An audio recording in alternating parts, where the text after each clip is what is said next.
Hello and welcome to Adult Music, the podcast with music for the mature mind. This is episode 269. I'm your co-host, Russ. I'm your co-host, Mike. First of all, I want to send out some thanks this week for last week's episode to pianist Kenwell Roig.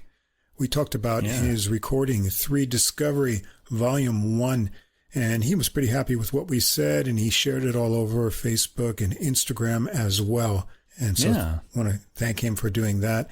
And I want to tell everyone, make sure you check out that recording if you haven't checked out last week's recordings. And also go over to YouTube and look at his video for Vida. Yeah. That's some really amazing piano playing. It's on the album, but the studio camera work is great. And you can see everything the musicians are doing.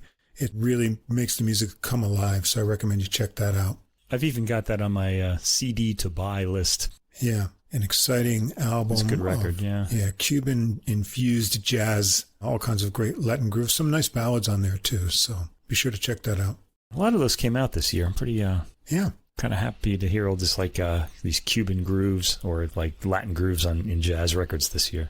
Well, that's the good news. And we've got a little sad news, too. We've got a classical coda this week. So let me roll over to the piano.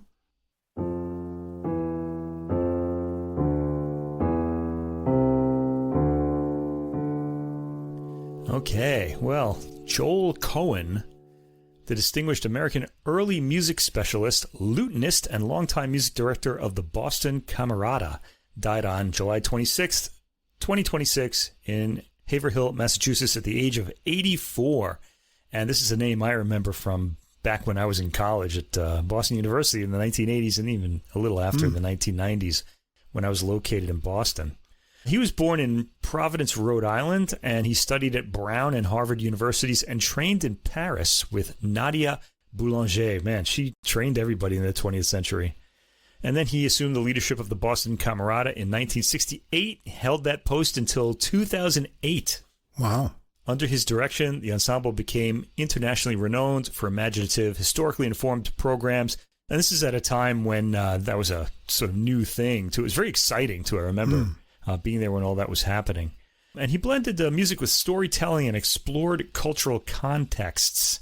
Cohen founded the Camerata Mediterranea in 1990, produced more than 50 recordings on labels like the Erato label, None Such, Harmonia Mundi, and earned honors such as the Grand Prix du Disque and appointment of Officier de l'Ordre des Arts et des Lettres, both French awards. He championed early American music, including collaborations with the Shaker community, and fostered cross-cultural projects linking Western, Mediterranean, and Middle Eastern traditions.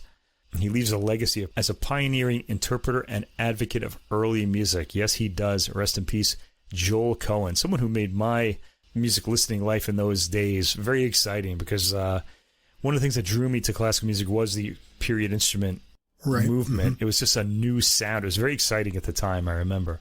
Now we just kind of take it for granted, I guess. Yeah, we're used to it. We got used to it, yeah, but it was a new sound that was really thrilling. Wow, a full musical life. Yeah, well, he did a lot. Yeah, he was a real giant in the U.S. All right, on to the new and exciting recordings for this week.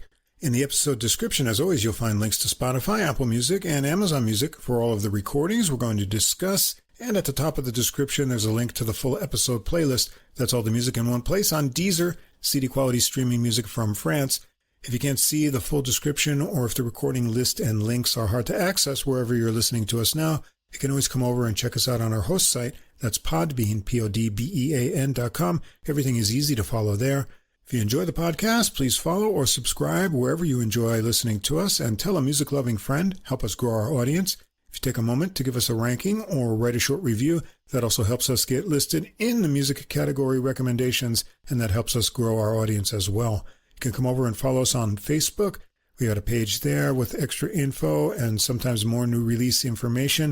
You can leave a message or comment there as well. Check us out on X too. I post links to the new episodes over there. We're Adult Music Pod over there. And if you'd like to contact us directly with any comments or questions, we'd love to hear from you. Our email address is adultmusicpodcast, all one word, @gmail.com. We're going to play music sample clips as part of our discussion, and this is our fair use disclaimer. Music sample clips are for commentary and educational purposes. We recommend that listeners listen to the complete recordings, all of which are available on streaming services in the links provided, and we also suggest that if you enjoy the music, you consider purchasing the CDs or high-quality downloads to support the artists. Okay, our first composer, we're going to go into the Baroque era first, and this is a composer that we've heard on the podcast before, Heinrich Ignaz Franz Biber. And I'm not making my Justin Bieber joke this time. We've done that too many times. Because we've done that too many times, and we know who this guy is by now, right? Listeners, I hope so. We should be listening to his music, because it's pretty great. I'm familiar with Bieber's instrumental music mostly, but Here we have a Vespers, A32, or however you say 32 in Latin. So Vesperae, A32, and his Laetatus Sum. And this album also has a composition by Benedikt Anton Aufschneider. There's something to say about him later. This album is performed by the Sankt Florianer Sängerknaben, Ars Antiqua, Austria, conducted by Gunar Letzbor, so it's an Austrian performance. And this is on the Accent label, or maybe it's Accent in French, released on July 17th. All right, the recording starts with a piece called Pater Ignatius from the 17th century, taken from a manuscript from Nonnberg Abbey in Salzburg.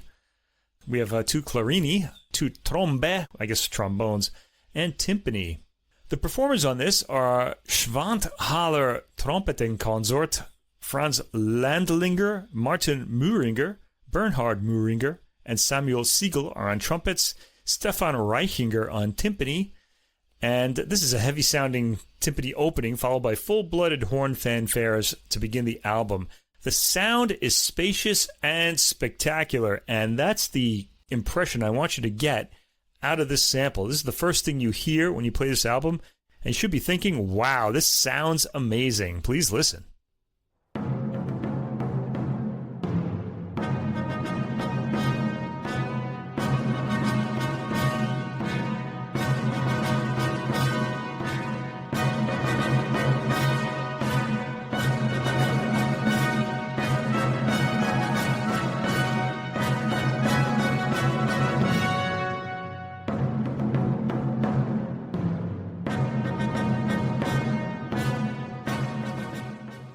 All right, opening fanfare, and it sounds like there are different ensembles placed at different points in the church, and one of these ensembles is more distant from the microphone than the other.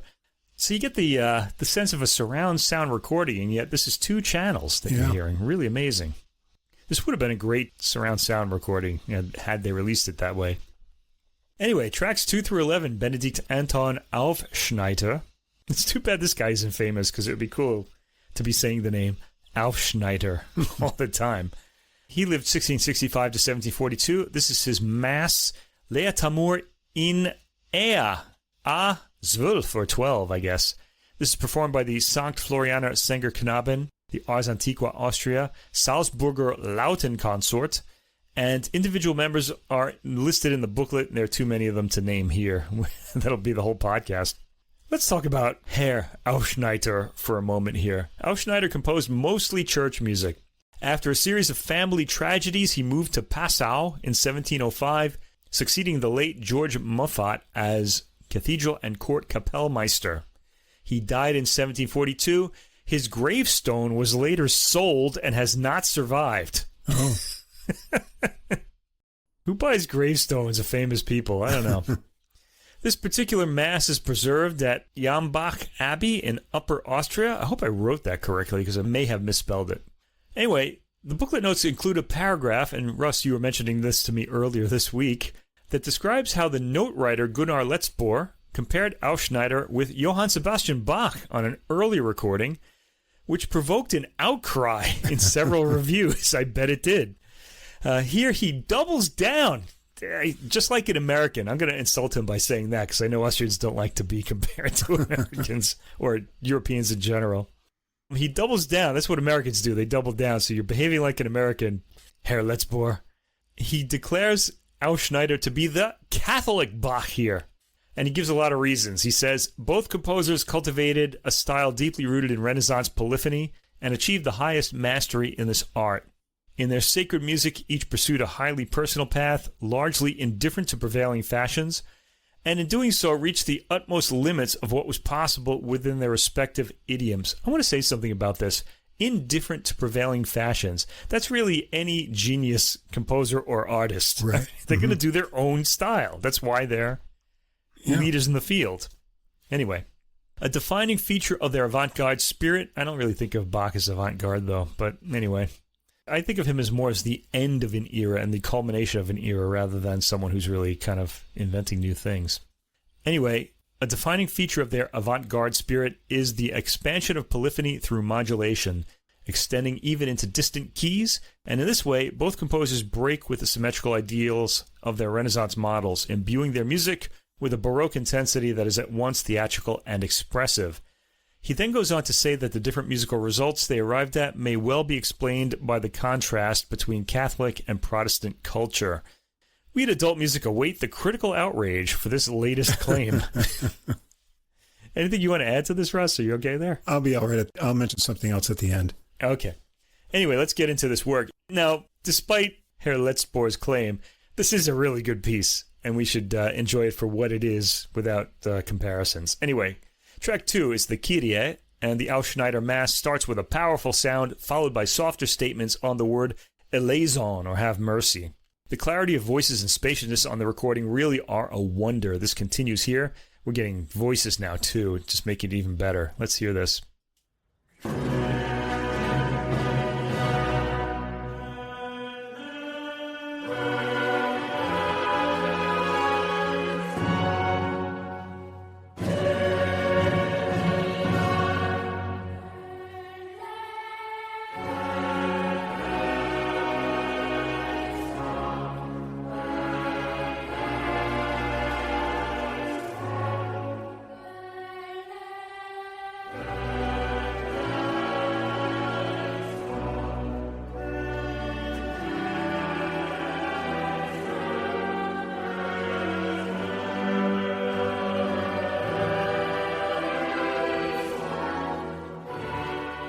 All right, I'm coming out of it there. I think we're going to get to the cadence, but that word is very stretched out, and I really love that. I like melisma, and there's plenty of that in this Mass.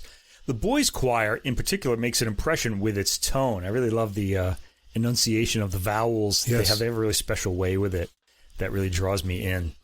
At 1 minute and 10 seconds, a solo tenor is in. I think that's Markus Miesenberger, with a melismatic line. After this, an alto boy's voice is in, and that would be alto soloist Markus Forster. The entire movement really is something to sample. It's got all sorts of ideas composed in sections and some peppery dissonances at points, and the sound is spectacular, as I said. The sound of the boys' choir is particularly a draw, both in clarity of the recording and timbre of the choir. The period brass instruments are also spectacular, sounding very present. They come up with great clarity. It's a movement with some beautiful moments in it, and I'd encourage you to sample it in full. Track 3, Gloria. The Gloria, surprisingly, takes up only 2 minutes and 12 seconds, so you're going to have to sample this one on your own, too. And after the florid melismatic Kyrie's 6 words are sung in almost 6 minutes, that's 1 minute per word. Wow. We hear the alto and tenor soloists again, along with bass soloist Alexandra Baldo. Track 4, the Credo, with all of its words, is gotten through in under 5 minutes. This time I'd like to sample the soloists. We'll hear tenor Markus Miesenberger and alto Markus Forster.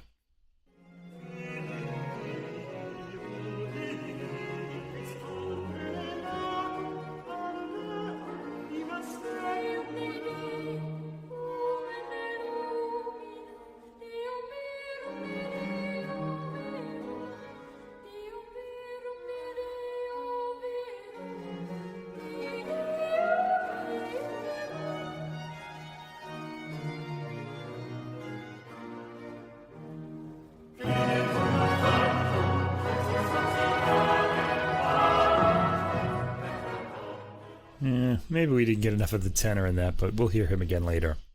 Contrast between the powerful bombast of the percussion and full choir and the light, florid singing of the soloists is at an extreme. At around the 1 minute and 50 second mark, 2 tenor voices sing over a single ticking staccato violin. Then the full choir bursts out for the next bit of text. The texture of the work demonstrates extreme contrasts between lines. Track 5, Sanctus. The first section of the Sanctus is relatively brief at 1 minute and 24 seconds and features strings and a trombone accompanying the choir. Eventually, the entire brass section is in, again with spectacular clarity to their harmony. Track 6, part of the Sanctus again, Pleni sunt Celi, this section, Heaven and Earth are full. This section features the boy soloist Marcus Forster singing the line. He's got the solo for the entirety of the section, which is 55 seconds long. Track 7, Sanctus Hosanna number 1. I'm guessing the opening countertenor voice is Valentin Werner, listed as a soprano soloist in the notes. Marcus Forster, the alto soloist, follows, and then Alexandre Baldo, the bass soloist, followed by Marcus Miesenberger, the tenor. There's a lot for the ear to enjoy in this 2-minute section.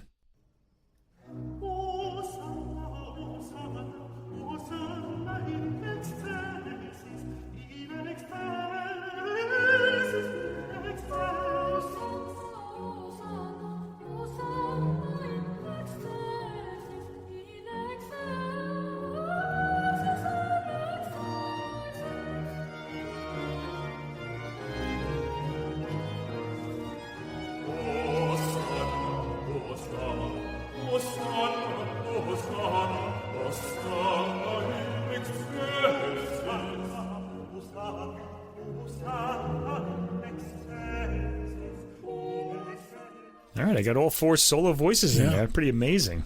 So a lot of different changes of timbre between the voices. The Benedictus, track 8, is brief at 1 minute and features the soloist accompanied by a high organ. There are 3 organists listed in the notes, and I have no idea which one this would be. I wish they would have listed that track by track. Anyway, the cadence is set up to resolve into the next movement. Track 9, part of the Benedictus, Hosanna number 2. I like the melody sung by the soloists here. It's got a pleasant lilt to it, and this deserves a sample for that reason.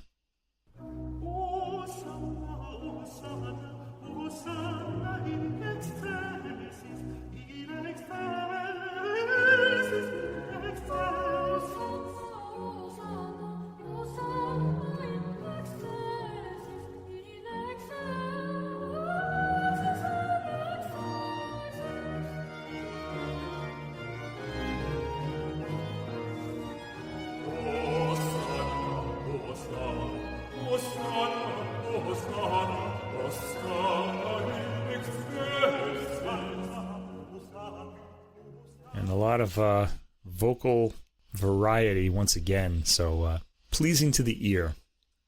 Track 10, Agnus Dei, the Lamb of God. The Agnus Dei comes in with strong timpani and brass and a powerful chorus harmony. Alf Schneider has an appealing way of changing between the voice types of the choir, using separate sections one after the other for contrast.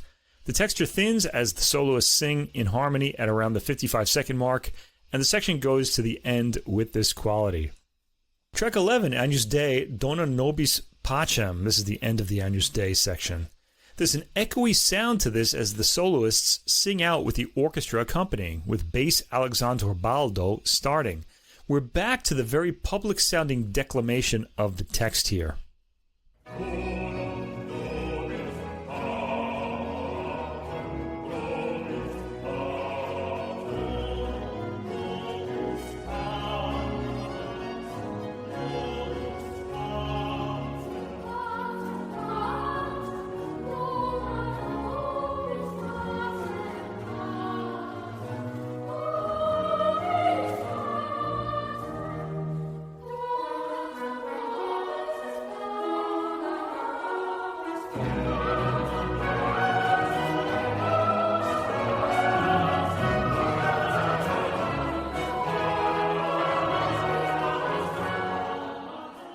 Yeah, and as you can imagine, that's going to build to a big dramatic climax for the end of this work. Once again, I enjoyed the melisma and contrapuntal writing Alf Schneider provides for the ensemble here. The mass ends here, but there's no sense of a solid ending. There's merely a rather understated cadence to end the mass. Okay, the rest of the program is dedicated to Heinrich Ignaz Franz Biber.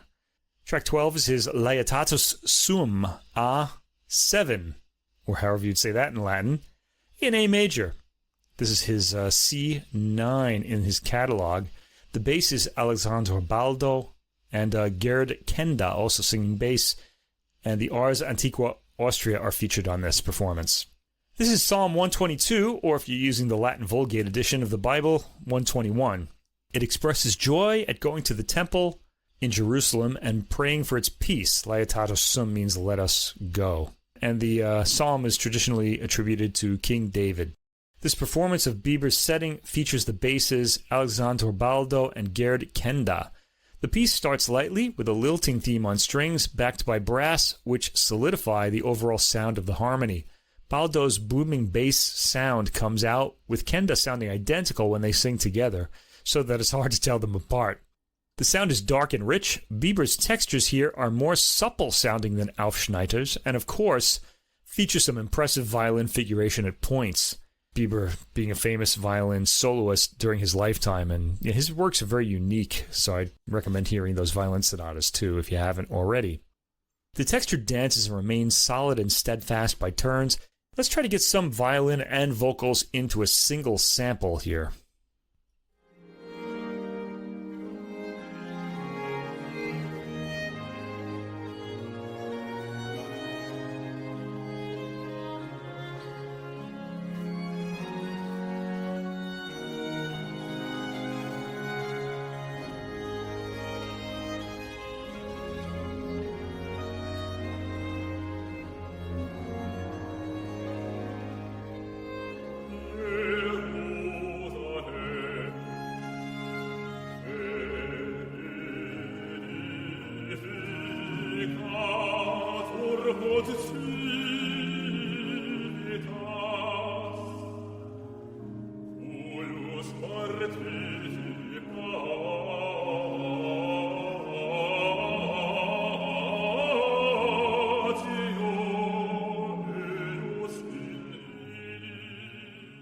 Had to get that melisma in. I really like that effect a lot.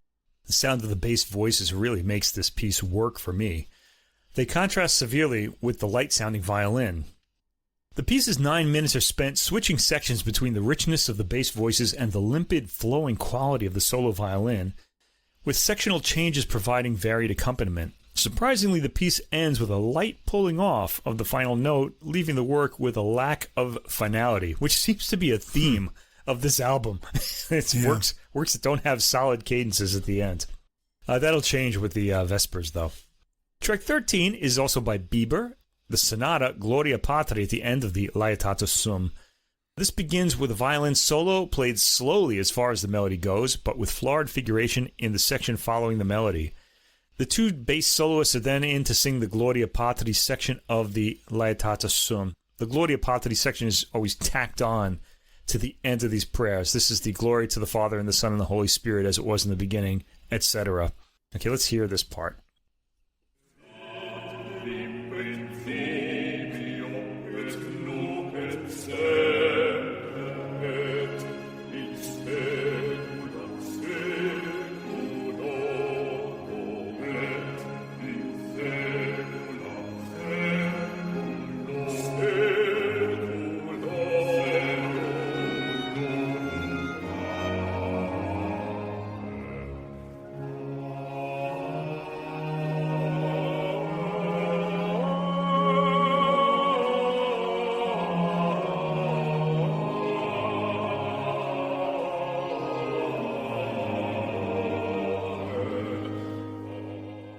Some beautiful melisma on the ah part of Amen. Wonderful. Tracks 14 through 30. Biber's Vespers for 32, I guess, voices. That says Ah32. In C major. This is from 1674. Performed by the Sankt Florianer Sängerknaben, the Ars Antiqua, Austria, Schwanthaler Trompetenconsort, Salzburger Lautenconsort, the lute consort, that is. And the Vespers consists of two prayers, Dixit Dominus, which is Psalm 110 or 109 in the Latin Vulgate Bible. By the way, the reason that happens is because in the Latin Vulgate Bible, one of the earlier psalms, I don't know which one it is, or two of them are put together as one psalm, whereas they're separated in the Protestant Bible. But I don't know why that happened. But anyway, the next prayer is the Magnificat, from the Gospel according to Luke. That is Mary's great response to the angel Gabriel when he announces that she would be giving birth to Jesus. And she says that great prayer, "My soul does magnify the Lord," and goes on. Track 14 is the Sonata, gorgeous full brass section with a burnished sound here. Let's hear this.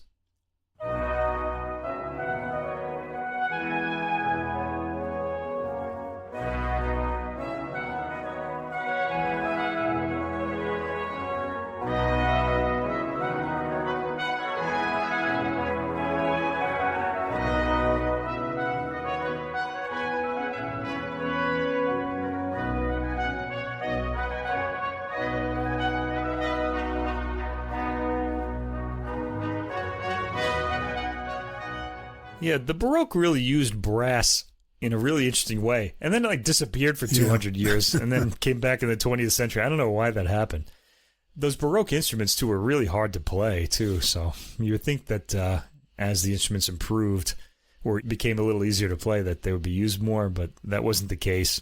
Anyway, there's great clarity of sound on this. It sounds very early Baroque, like something you'd hear in Monteverdi, except it's got a more stately, less excitable quality.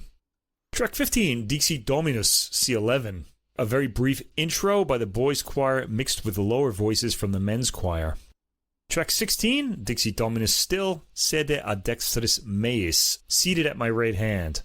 The next verse changes texture, and in fact this entire work is divided into 17 tracks for each of these changes, so it's easy to follow along with your eyes as well as your ears, should you choose that eye approach. This section is pretty somber and builds up to a forte by the end. Track 17, Donec ponam inimicos tuos, we're still in the Dixit Dominus. Timpani provides strong accents as the bass. Here it could be baldo or kenda, and each is included in one of the two choir sections used for the performance. In this movement, I especially liked the boys soloists. They are Lorenz Oberfichtner and Markus Forster, who we've heard before. We heard him in the Aufschneider Mass. Let's hear them. I really liked them in this.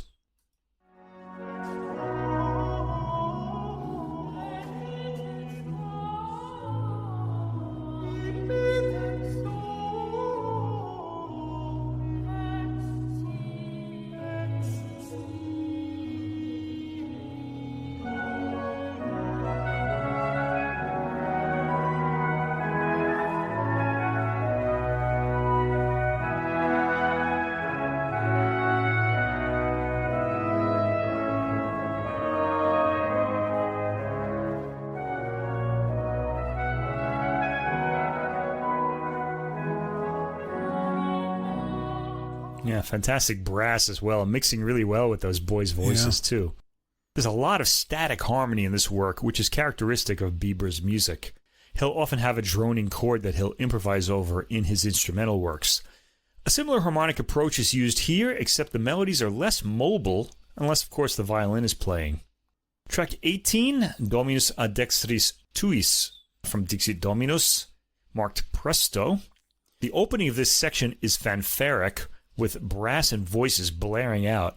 There's a contrast with the soloist voices coming in at around the 42nd mark, accompanied by a signaling trombone. Let's hear this.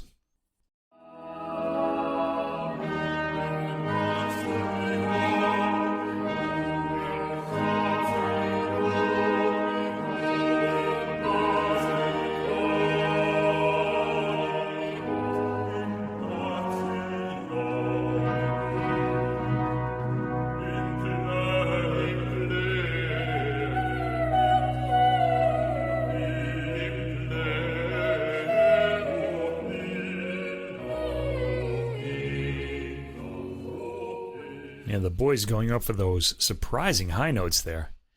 The brass sound pretty spectacular in this movement and in the entire work, as you would imagine. Really, on the entire recording. They make a gleaming, room-filling sound. A quiet passage follows for the soloists at the 2-minute mark, and I love the re-entry of the bass drum and brass at 3 minutes and 45 seconds here. Track 19 is the Amen for the Dixit Dominus.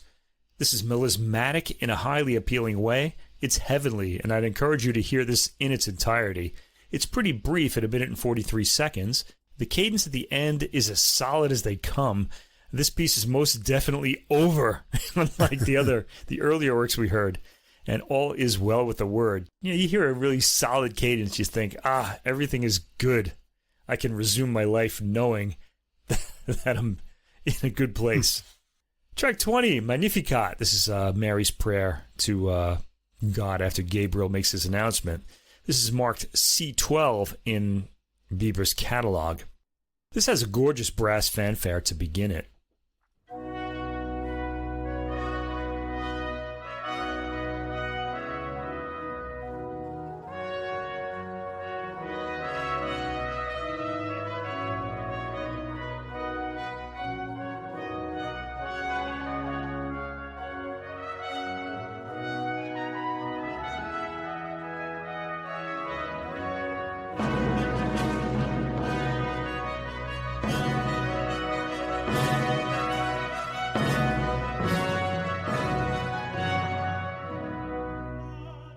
I'm going out right as the voice comes in. I really love the sound of the organ and the brass together there, too. And I love the burnished sound of the brass in this performance and as captured on this recording. The first words of the Magnificat are sung by alto and soprano. I think that's Tobias Reindl as the soprano here. The sound is majestic throughout this track. Track 21, Quia fecit mihi magna. The boys' choir features heavily in this movement, underpinned by bass voices, with the middle voices eventually filling in the space. Again, sumptuous sound on the recording. By the way, these are all the Magnificat. Track 22, Et misericordia eius, have mercy on us. There's a pause between each section. The brass play quietly here in accompaniment of the solo voices, a boy alto and a tenor, perhaps Marcus Forster and Marcus Miesenberger, and the choir is then in with a dotted rhythm theme. Track 23, Fecit potentiam, he has showed the strength. This section is 30 seconds long and continues on from the previous track. Track 24, Deposuit potentes. The organ initiates this movement with the bass Alexandra Baldo. I guess it could be Gerd Kenda too, I'm not really sure, but one of the basses provides the solo singing. Let's hear it.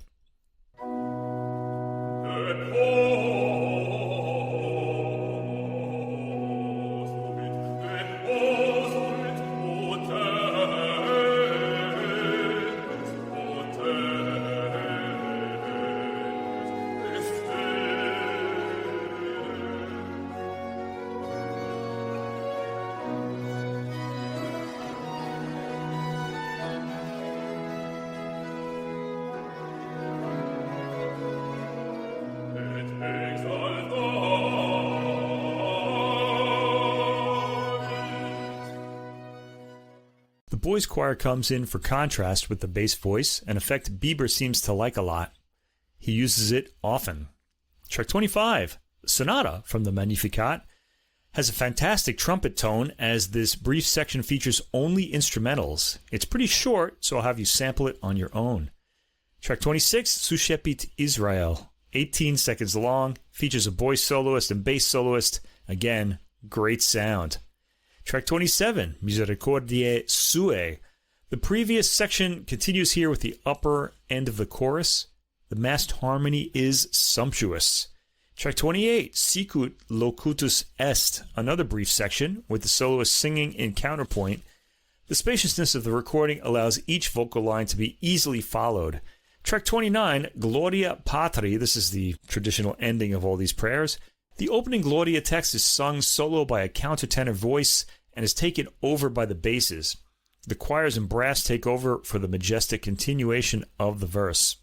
And track 30, Magnificat, Amen. I like the texture here, with higher voices starting the melismatic Amen line, with contrapuntal voices eventually coming in. This all crescendos to a fittingly majestic, and some would say bombastic, ending. I'm always for a melismatic Amen, so I can't help but sample this one. Let's hear this to the end.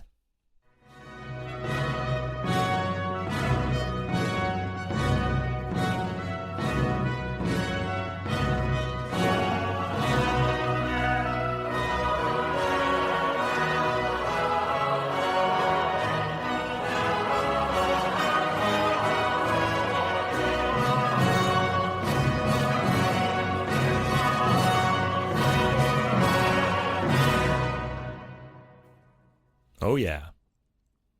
So as you can hear, this is a very public occasion sounding set of religious works. The very extrovert sound of the recording makes sure of that, and the recording comes across with a spectacular sounding sense of the recording space. Brass lovers will absolutely revel in the sheer power and clarity of the thick brass chords of the Aufschneider Mass, which certainly makes an impression, though I wouldn't compare it to Bach. It's huge sounding, with thickly layered harmony given to the orchestra and the soloists. The Biber works are also majestic in tone, if more subtly orchestrated. Biber's textures aren't quite as slathered on, yet the brass sections ring out beautifully. The entire recording is miraculous in its clarity and sense of presence. The recording was made at St. Florian Abbey, Summer Refectory, in Austria, with the recording producer Gunnar Letzbor and recording technician and edited by Florian Rabel. I guess he's the engineer. Anyway, good work to them, as well as to the fabulous choir and soloists who make up for, in powerful sonics, anything they may lack in subtlety. And they may well lack nothing, because these are powerful works. I'd say absolutely hear this if you're a fan of Baroque masses. The sound alone will knock you out. Yeah, I have the Ars Antiqua Austria conducted by Gunnar Letzbor's recording of Aufschneider Ducis Fidium Harmonia on Arcana on CD. How long ago did this come out? I believe it was released in 2009. Oh. And I got that because someone introduced me to Aufschneider, and I hadn't heard of him before, and I was kind of intrigued.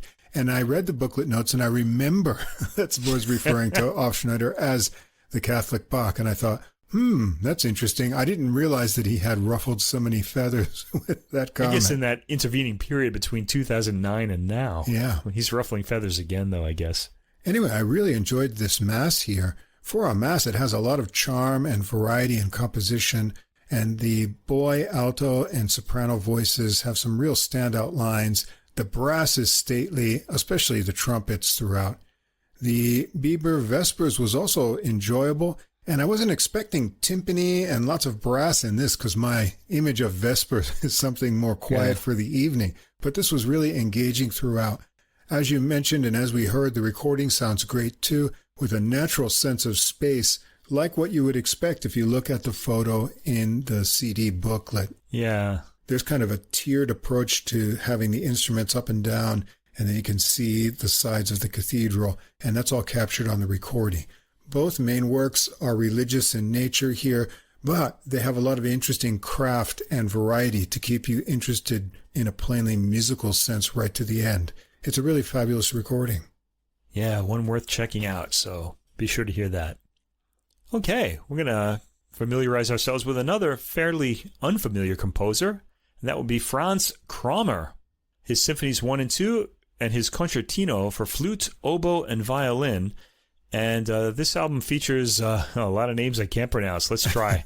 Klára Mach Jasenčáková on flute, Vojtěch Podroužek on oboe, Markéta Čepická on violin, the Czech Chamber Philharmonic Orchestra Pardu bis, conducted by friend of the podcast, Marek Štilec. We know him from his Wranitzky recordings. Right. And now we're hearing him in something else, which is very nice. And if you haven't heard it, go back and check out our interview with him and Daniel Bernardson of the Wranitzky Project. I should mention, there is a new Wranitzky Symphonies recording out on the CPO label that I'm sure Daniel knows about. He hasn't written to us about it, though. Anyway, I may have to hear that. It came out, I think, about a month ago or 2 months ago. Anyway, this is on the Naxos label, this Krommer release, and it was released on July 24th. Now, Krommer was Czech, and that fits in with the orchestra and conductor who are trying to champion Czech music that we haven't heard before, and music that we really should have been hearing all this time, because it's all pretty great. Krommer was born in 1759, which makes him 3 years younger than Mozart, so he's a direct contemporary. And he was born in the village of Kamenice, midway between Prague and Vienna. He spent most of his musical life in the Austrian capital from 1795 until his death in 1831, so that means he outlived Beethoven. The year of his death, this new romantic style was really starting to take off in Paris with Chopin, Mendelssohn, Liszt, and Berlioz. So he was in Vienna permanently, was Krommer. He produced a vast amount of music, as did many of the composers of those times. They're just always working. and almost all of his works are for instrumental forces.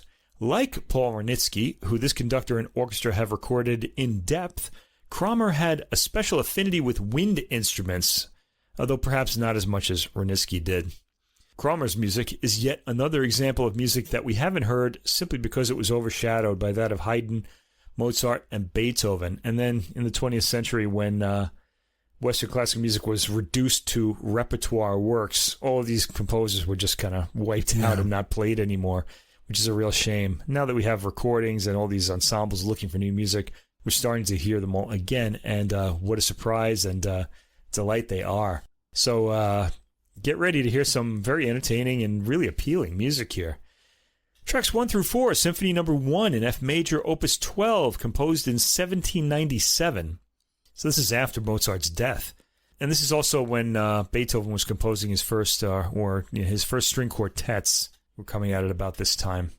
The first movement, track 1, Adagio moving to Allegro vivace. Whenever you see that, slow moving to fast, you should think about Mozart, because he really made this sort of common in a lot of his symphonies. And I think Haydn might have done it too. The first symphony has an airy, sustained tone opening with, you guessed it, the winds. The strings play slight opera buffa-like lines of the kind you'd expect from a classical era composer like Mozart.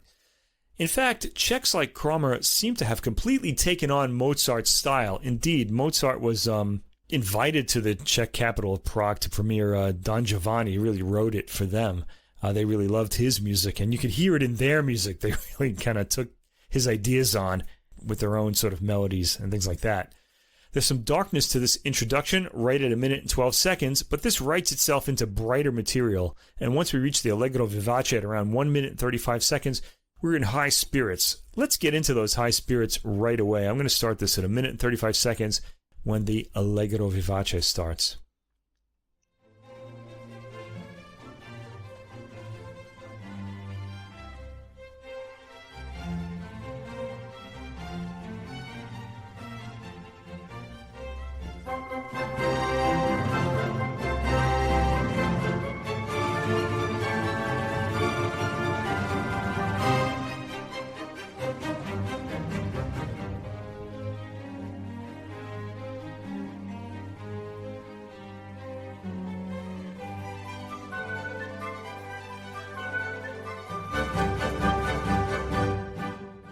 And you heard those winds in there right at the very end of that phrase. Now, Stilic and the Czech Chamber Philharmonic Orchestra Pardubis give this a pleasant, classical, flowing quality. Stilic uses a light touch here. The second theme is equally skittish and playful. It's heard at around 2 minutes and 15 seconds. There's some playful elements in the harmony, such as an avoided cadence at around the 3-minute mark. These aren't subversive in the way Beethoven's music was. They're mere winks at the audience here. A nod toward the people who are paying attention. I need to say, even today, not everybody in the concert hall is paying attention. And not even then. They were there for social reasons often. We're out of the exposition at 5 minutes and 6 seconds. There's no concluding cadence, just some tension built up to set the development section moving to resolve it. The development is excitable as the exposition was, with quick key reshufflings at the beginning, and then a longer settling into the tonic key area, which is reached at 6 minutes and 15 seconds after some cadence evasions. I really love those in this era. Yeah. And the Czechs seem to do this quite often. In fact, they don't really follow the cookie-cutter mold of the sonata that was really established by Mozart. Although he didn't use it in a cookie-cutter way. He just kind of established the form, and that was how he wrote his music. Now, this is not a straight recapitulation, and this is the case with East European composers of this period. It's got some developmental harmonic reshuffling qualities to it as well. The music keeps developing up to the end of the movement. The long climb to the final cadence is finally reached at the end. We've achieved a sense of balance after considerable tension build-up and release. Track 2, Andante. Eighth note staccato string chords form the bed and theme for this movement. The entire opening of the movement features this pattern. Let's hear a little bit of it.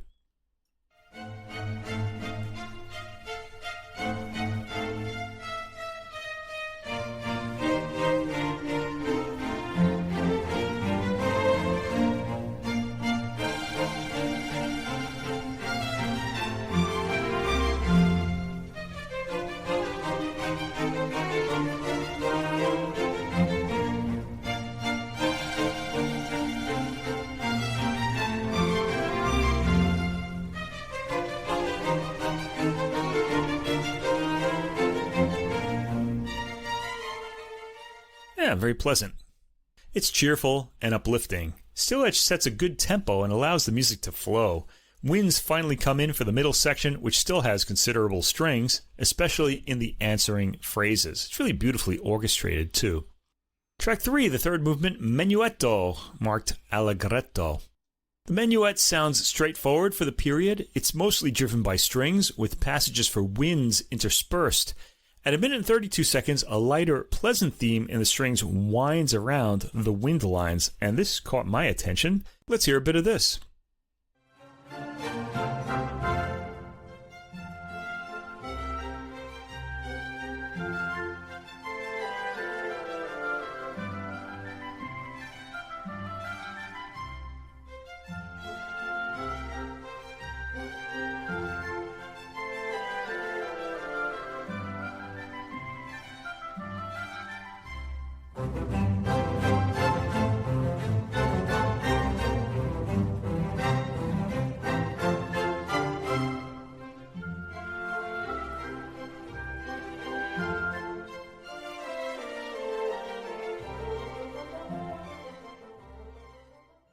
Man, elegance was just in abundance in that era in a way that it's just not today. The minuet theme is back at 2 minutes and 40 seconds, and then we move on to the fourth movement, Rondo Allegro Assai, track 4. A light, playful string theme begins the movement. This is the Rondo theme. Let's hear it. Always appealing. Here we go.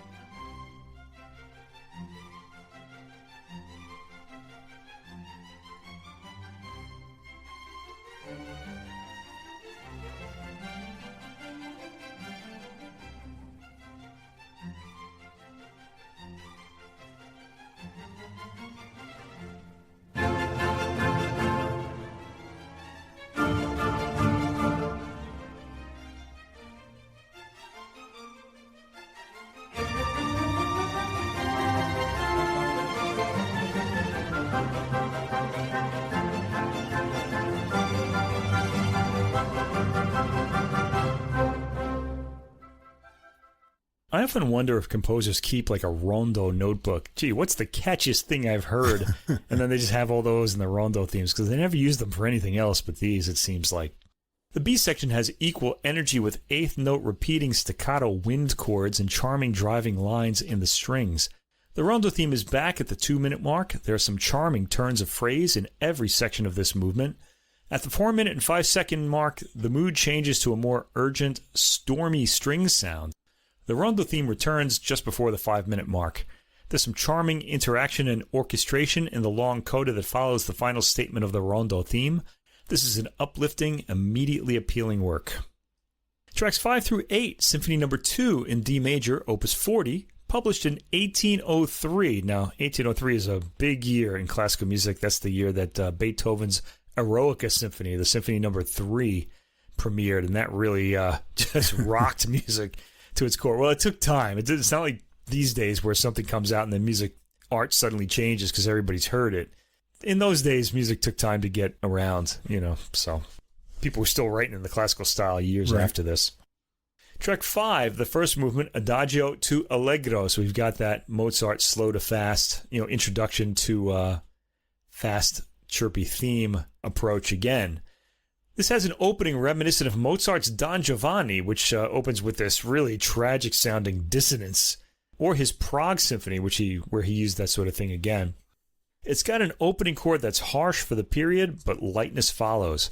There's a bit of Beethovenian orchestration in the winds, or maybe Beethoven got that from Krommer, and the Czechs, who knows? But the heaviness is definitely from Beethoven. Well, who knows?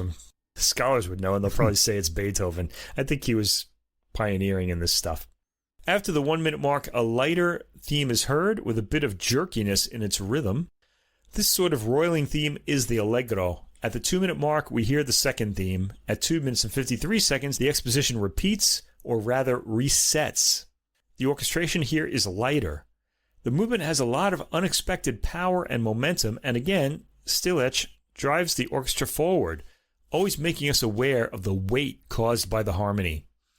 At the 4-minute and 44-second mark, the development is launched into after a solid cadence. Keys change, as does the weight of the orchestration.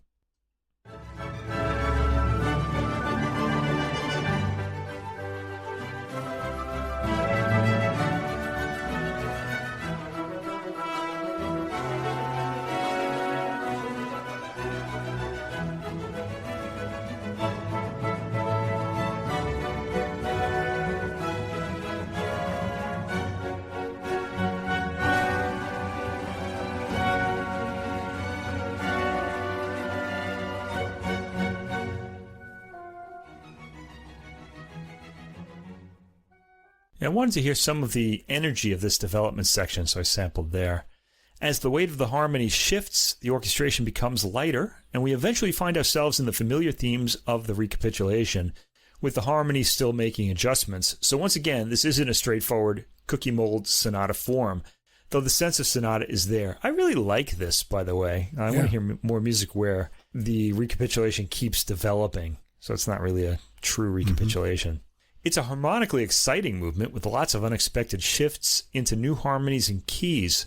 The final cadence winds up being deeply satisfying. Track 6 is the second movement, Adagio. Strings play the gentle opening theme. The theme is given some forward momentum by the constant movement of the accompanying low strings. Winds come in at 1 minute and 21 seconds for a heavier Beethovenian sound. The drive of the movement picks up as it goes on, and this is a result of the busyness of the low strings. Let's hear a bit of this.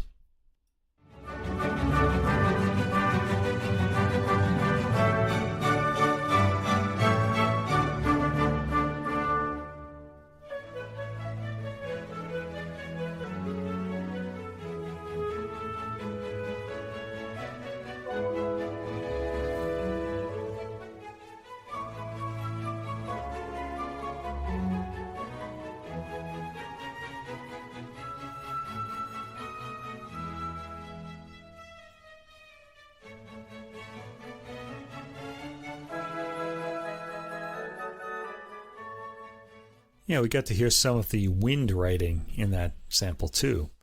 The piece continues with considerable momentum to the final cadence. Track 7, the third movement, Menuetto, marked Allegretto. This movement also has a distinct push to the rhythm. There's an ungainly quality to it, yet the propulsion sounds determined.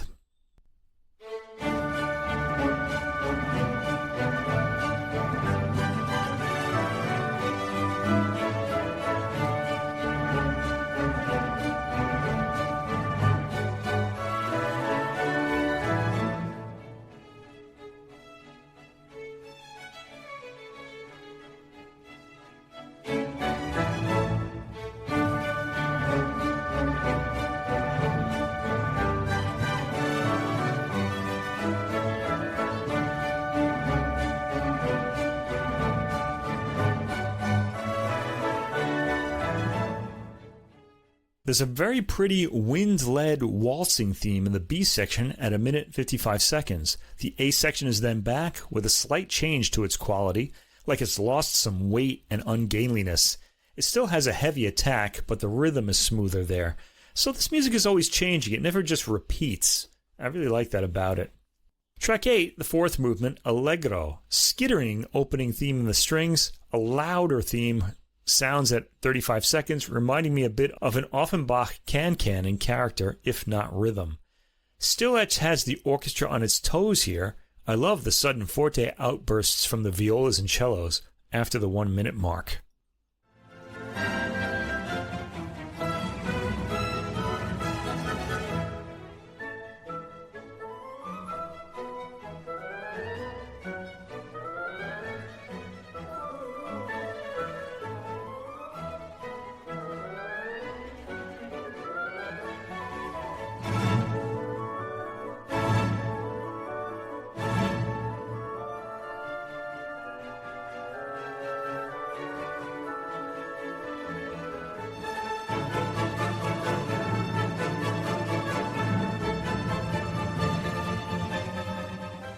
And you heard that 3-note punctuation from the low strings. I really like that.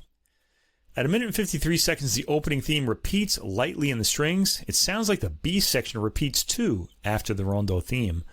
At 3 minutes and 40 seconds, instead of a cadence, the harmony shifts to a new key and we get a development, and we realize that this is a sonata form. There's some storminess in the middle section just after the 4th minute. At 4 minutes 31 seconds, the storm clouds suddenly part and the opening theme is heard lightly again in the strings. The piece ends with a triumphant cadence, and there's a lot of things that remind me of Beethoven in this movement as well. Yeah, the storminess, really. All right, tracks 9 through 13, Concertino for flute, oboe, and violin in F major, opus 38, published in 1803. Track 9, the first movement, is marked Allegro, and this piece has a regal opening. It's nice to hear the thinner orchestration here, too. This is not for a full orchestra. The flute and oboe play in harmony, with the violin playing very high in its range. I want to sample this when those 3 solo instruments are in.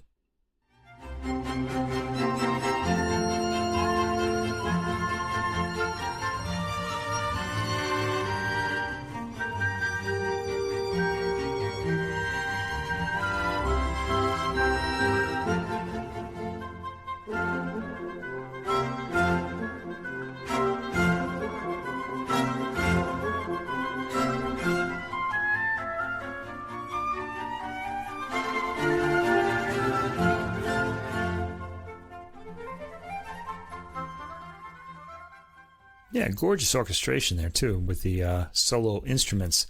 The movement is given a flowing pulse. The writing has section following section without a pause, also very pleasing to the ear. A new, slower section at 2 minutes also has pleasing orchestration and interplay between the flute and oboe. Krommer often has the 3 voices dovetailing with each other. There's a solid cadence at 3 minutes and 10 seconds, leading to a new section afterward, led by the oboe at first. But each soloist gets a chance at the lead. At the 5-minute mark, the earlier main theme is back, with the flute and oboe playing in harmony, followed by the violin playing its arabesque-like line. The writing flows through each section seamlessly up to the satisfying ending. Track 10, the second movement, marked Menuetto, Allegretto. This also has a pleasant flow to it, despite it being staccato in the winds. It sounds elegant and light-footed. A more legato theme follows at 1 minute. It's led by the oboe.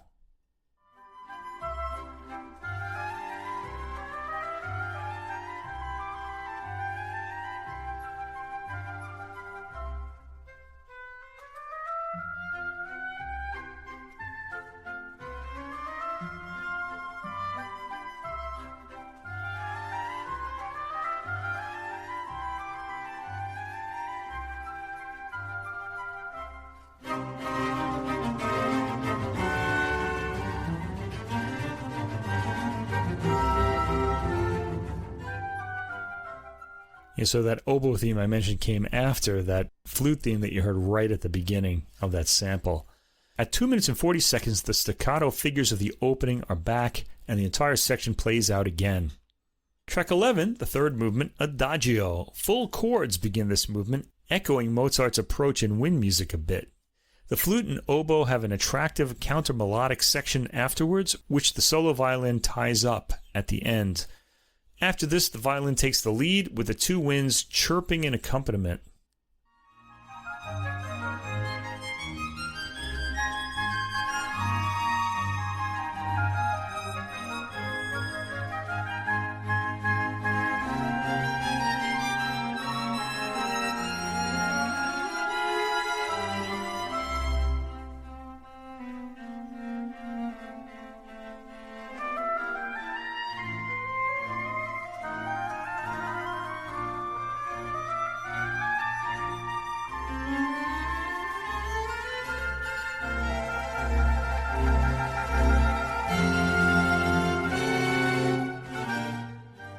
After the cadence at 1 minute and 49 seconds, a darker minor timbre comes into the winds as they seem to duck into the forest.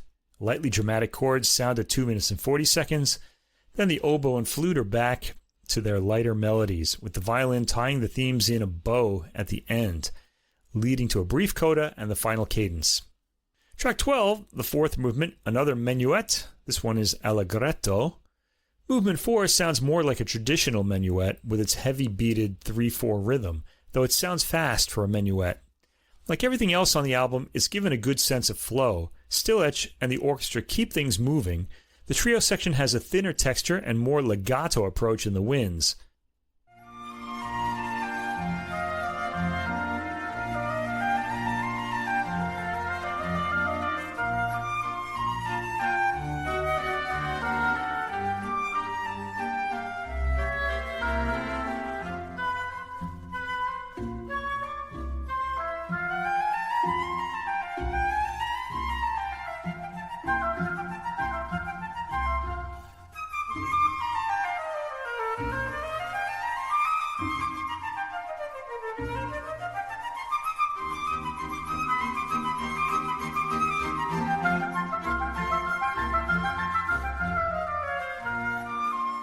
Very pretty fluttering wind themes there.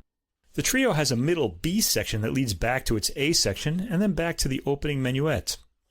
Track 13, the final movement, Tema con variazioni. The theme is slow and straightforward and pleasant in sound and layout. The oboe is given the lead in the first variation just after the 1 minute mark. The flute follows with the second variation. It's given a quick figuration and it flutters and chirps like a bird. The violin's variation is in a minor key and starts at 3 minutes and 14 seconds. It's got a bit of heaviness to it. And at 4 minutes and 19 seconds, the fourth variation is in and features the winds in the orchestra carrying the theme. Brass fill out the lower end. There's an open cadence followed by one more variation in a quicker, triplet-driven tempo. There's a lot of variety here.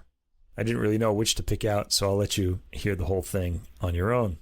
The world really missed out on plenty of high spirits by not making the various Czech composers who emerged during the classical era part of the ongoing repertoire. All three of the works on this album are pleasant discoveries. They're highly entertaining with some light drama in them and put one in a good state of mind. These performances by the Czech Chamber Philharmonic Orchestra Pardubice, conducted by Marek Stilich, are top-notch and are full of good spirits. You get a palpable sense that the orchestra and the conductor are getting a lot of pleasure out of playing them. Stilich has all three works flowing smoothly and chooses lively tempos, which work for all of the movements. Czech composers contributed some great music to the classical era that has gone uncelebrated for too long, and this is one album that does a lot to reintroduce it to the public in as positive a way as possible. It was my first time listening to works by Franz Krommer. The first symphony was really enjoyable with a lot of variety in the composition. You soon notice that Krommer incorporates lots of winds in his orchestration. In the first movement, the bassoon lines popping out caught my ear, as well as the cute horn lines near the end. The rhythmic motif introduced by the violins in the second movement gets carried on in the development later on. Overall, it has a lot of balance, and as you mentioned, it's not just repeating, there's always something new coming along. The second symphony does bring Beethoven to mind immediately and often afterwards. In the first movement, there's some nice harmonic tension after 5 minutes that I enjoyed. The adagio melody was gentle and appealing, and he brings back some of the storminess in the final movement. The Concertino for flute, oboe, and violin was attractive. It's kind of a unique combination of instruments, and he makes the most of this combination with a lot of fun interplay. I like the contrast between the light, mostly major-keyed solo instrument lines and heavier minor orchestral switches in the second movement and third movement as well. Mark Stilich has a fine concept for the scope of these works with nicely judged tempos, bringing out the charm of each movement, and the orchestral parts come across clear and balanced. The Czech Chamber Philharmonic Orchestra Pardubice sound enthusiastic, and I have to say the recording is both clear and warm with a very rich low end. It sounds great. Yeah, I really enjoyed the sounds of the recording as well. All right, our contemporary composer of the week, a Greek composer, Georgos Koumendakis. And this is his album, Point of No Return. There are various artists playing on this, and most of them involve a saxophone quartet. That would be the Osmosis Saxophone Quartet. I'll mention everybody as the pieces come up. This is on the Da Vinci Classics label, released on July 17th. Now, Georgos Koumendakis was born in Rethymno, Crete, in 1959. I've always wanted to go to Crete and didn't make it there. We learn from the booklet notes that in recent years, Greek traditional music has become the driving force behind Georgos Koumendakis' compositional work, and that really draws me to it as well, I have to say. He reinvents, reorganizes, and recomposes traditional musical themes while preserving their energy and subtlety, following in the footsteps of the anonymous, borderless composers, anonymous is in quotation marks there, who created folk songs. The linking element of the four works on the album is the saxophone, and the saxophonist Theophilos Sotiriadis was the catalyst for the composer's acquaintance with and systematic exploration of the virtues and exotic world of the saxophone, a reed instrument with a brass body. The saxophone is a strange thing. We're familiar with it, and we're going to hear Theophilos Sotiriadis on this album. Track 1 is a piece called The Pedal Tone of a Middle-Aged Man, composed in 2009. This is Koumendakis' Concerto No. 4 for piano, saxophone quartet, and string orchestra. I need to back up for a minute and say, if you had a program and one of the pieces on it was called The Pedal Tone of a Middle-Aged Man, does that make you want to go in and hear the piece? I don't know. If it doesn't, it'd be a real shame because it's a pretty interesting piece to listen to. Anyway, it features Vasilis Varvaresos on piano, the Osmosis Saxophone Quartet, we'll mention their members later, the Thessaloniki State Symphony Orchestra, and this is conducted by Konstantinos Terzakis. This is the first work in a cycle of drones. The work belongs to a group exploring the Byzantine Ison. Actually, I don't know how to pronounce it. Ison or Ison? I'm going to say Ison, which is a term in Byzantine music denoting the continuous holding of a single note as accompaniment to the main melody. The piece itself is a personal autobiographical narrative, an emotional record of thoughts arising from the translation between youth and old age. Something we can all relate to at this point on the Adult Music Podcast. The cadenza in the middle of the work, based on a table song from Thrace, marks a high point in the musical narrative. In the final part of the work, the pedal tone is performed by the voices of the musicians, giving it a ritual essence, a communal expression, fulfilled around a table shared with relatives and friends. Now, what's striking right away about this is the opening set of timbres and rhythms heard in this work. It sort of conjures the long ago, and it's a little bracing, but in a nice way, kind of like a cold shower. Let's hear it.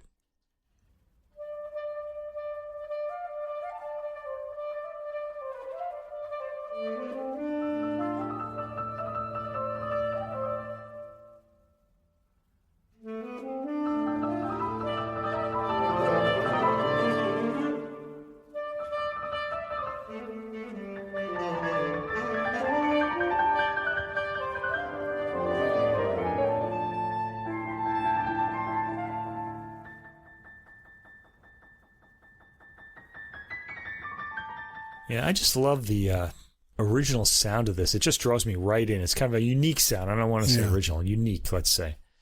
The piano solo is at 1 minute and 4 seconds, and the rather soulful saxophone makes a few statements as well. The piece is driven by Eastern rhythms, an element that I particularly enjoyed in listening to this. The rhythmic patterns are constant throughout, always making their mark on the rest of the elements of the score. Great modal harmonies, too. Yeah, we'll hear those throughout the album, and they're not traditional church modes either. They're more drawn from traditional Greek music. The piano is particularly busy at the beginning of the work, and really for the whole work. We hear the saxophone quartet for an extended passage at around the 4-minute mark. From that point on, the saxophone quartet and piano are playing almost constantly. Varvaresos in particular is given some highly virtuosic lines on the piano, and he executes them beautifully, demonstrating exquisitely even scales and arpeggios during any figuration. At 8 minutes and 47 seconds, the constant rhythmic bustle of the piece suddenly lets off, and the piano gets a cadenza. Now, Koumendakis says this is the high point of the piece. It's more spacious and expressive than it has been up to this point, with a lot of space in the poetic lines of the piano. It's Varvaresos' sense of touch here that renders the section most expressive. He weighs his tones carefully. This cadenza section is lengthy, and by the 11-minute mark, counter-melodic lines have come into it, and I want to sample it at that point.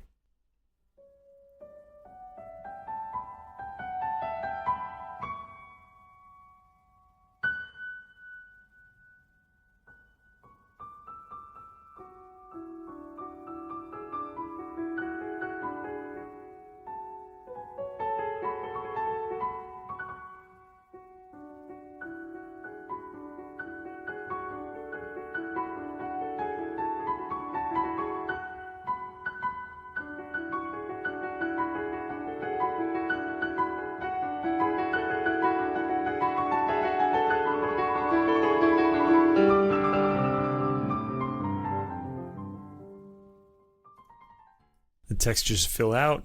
And the previous 3 minutes, from this point and before, have been like a solo piano piece and one that maintains interest in the middle of this orchestral work. At the 12-minute mark, the strings are finally back with a chugging rhythm, propelling the rhythm that the piano has just started up. Despite the presence of the orchestra, the piano still drives the work rhythmically. Varvareso sets an aggressive rhythm at the 14-minute mark. The sax quartet can be heard in the texture, but it's mostly piano and strings that are driving the work at this late point. A quieter, spacious passage, again dominated by the piano, occurs around the 15-minute mark, with light strings behind providing a faint bed. This lasts to the end of this 20-minute work, with the piano ending with feather-light pianissimo touch in the upper end of the keyboard. It's a rather odd trajectory, but the piece itself held my interest throughout. Track 2, Typewriter Tune for Saxophone Quartet, composed in 2006. This features the Osmosis Saxophone Quartet, who we heard on the previous track. Let me say who they are here. This is Christos Zenios, soprano sax, Antonis Fotiadis on alto sax, Theophilos Sotiriadis on tenor sax. Now he's the one who the composer said inspired him, and Yanis Miralis on baritone sax. Here, Koumendakis remembers material and attempts to reconstruct it through what has reached him as a recollection of color, pulse, and energy. He reproduces not the melody of a folk tune, but the traces it has left behind. This is also part of a cycle of works under the general title Typewriter Tunes, which attempt to decode, in musical terms, letters sent to different recipients. Each work passes something of its world on to the next, creating a continuity whose beginning is lost in the centuries, whose present is not static, and whose future looks towards the supremacy of evolution. The recipient of the letter in this case is the film Faces from 1968 by the Greek-American director John Cassavetes. I've seen this movie, and it's really powerful. Cassavetes always got amazingly emotional performances out of his actors through his techniques. Now, the work here is dominated by the treatment of the extrovert and proud piece Coniali from Iconio in Cappadocia, which is musically transformed in the same way that the emotional world of Cassavetes' Faces is in constant flux. Just as the film's four characters come to terms with their weaknesses after a series of intense emotional confrontations, so too in this quartet the thematic material, while initially in accord with its traditional core, is then interrupted, deconstructed, and fragmented through different musical idioms, culminating in an extensive but fully transfigured coda. Okay, so in this work, we get the full saxophone quartet in full form right from the beginning, starting with some intriguing modal harmonies.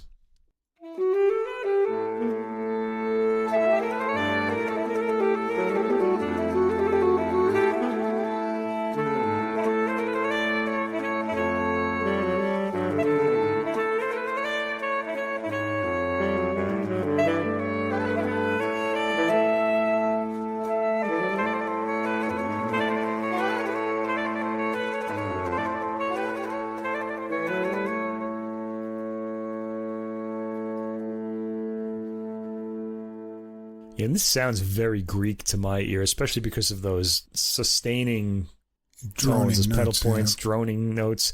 I guess they'd be esalms, as they were called in the previous work anyway. Often the lower half of the quartet will play those droning chords, once again using the concept of esalms mentioned above. At the 1 minute and 37-second mark, there's a solo for, I'd guess, the soprano saxophone. The sound of the work, due to the saxophone timbres and modal harmonies used, comes across as sort of moist and slippery, and it's also because of the modes. They don't sound like they're, secure, you know what I mean? They seem like they're sliding into different keys, even though it's a mode. Droning tones are frequently present and often decrescendo and crescendo on a single breath.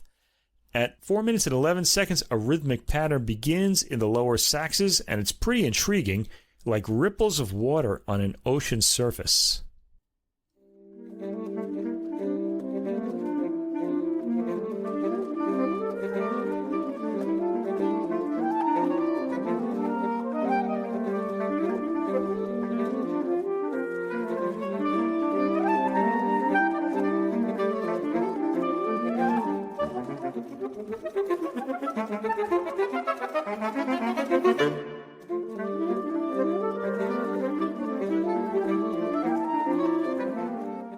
Yeah, multi-rhythms, melodies. I really enjoy this. The music at this point picks up scurrying lines. At some point in the score, each of the 4 saxophone gets a brief moment to stand out with solo lines. At 7 minutes and 22 seconds, a new shimmering, lightly pulsing rhythm begins, the sound equivalent of lights blinking in different pulsing patterns. This sort of minimalist pulsing pattern brings the work to its ending. Yeah, I really enjoyed this work. Tracks 3 through 5, Forget Me Not, in 3 parts for solo alto saxophone, composed in 2007, and this features, who else is it going to be? Theophilos Sotiriadis, the inspiration for the piece, playing alto saxophone here. This work belongs to the typewriter tunes Cycle. The recipient of the letter here is the Forget-Me-Not flower. The Tsamikos dance underlines the music without ever asserting itself autonomously. This is a 3-movement work, and the movements are just numbered 1 through 3. There's no tempo marking or anything like that. Now, track 3, the first movement, has the sax sounding reedy at the opening. A warmer sound comes in next with the melodic theme. Sotiriadis is pretty incredible with his manipulation of the instrument's timbre, getting a different character from all of the ranges of the instrument.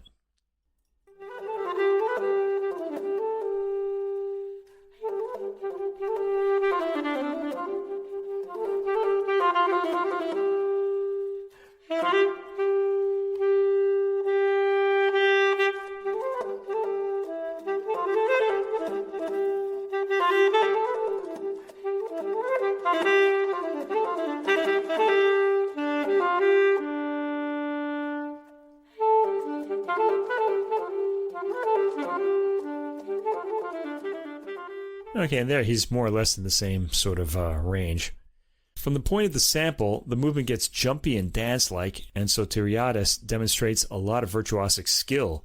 The movement features frequent leaps between registers, all taken cleanly in this movement.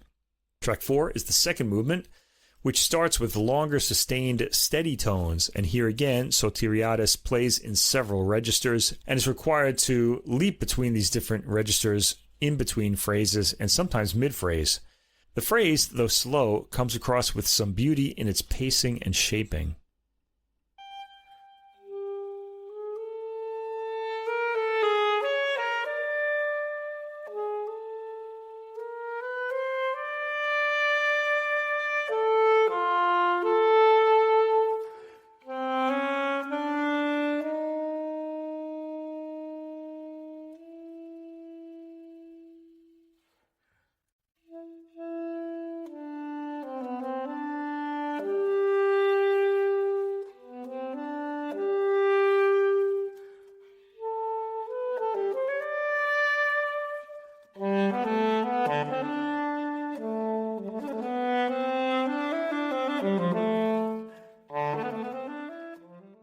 Yeah, really good sounds throughout the ranges of the sax there.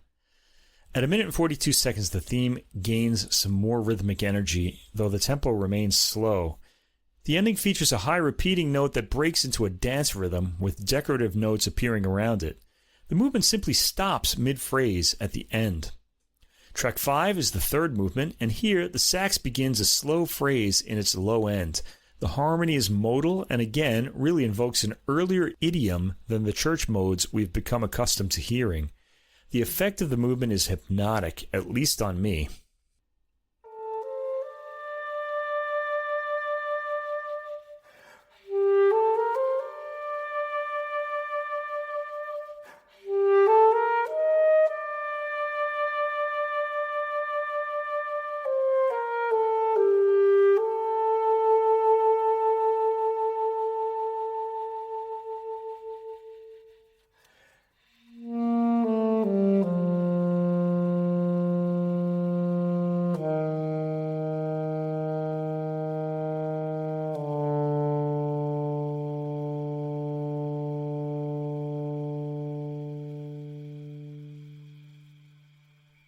That's the end of the piece. Now you heard that for that beginning of that sample, the harmony was in its higher range, and then the very last phrase it goes back down to where it began.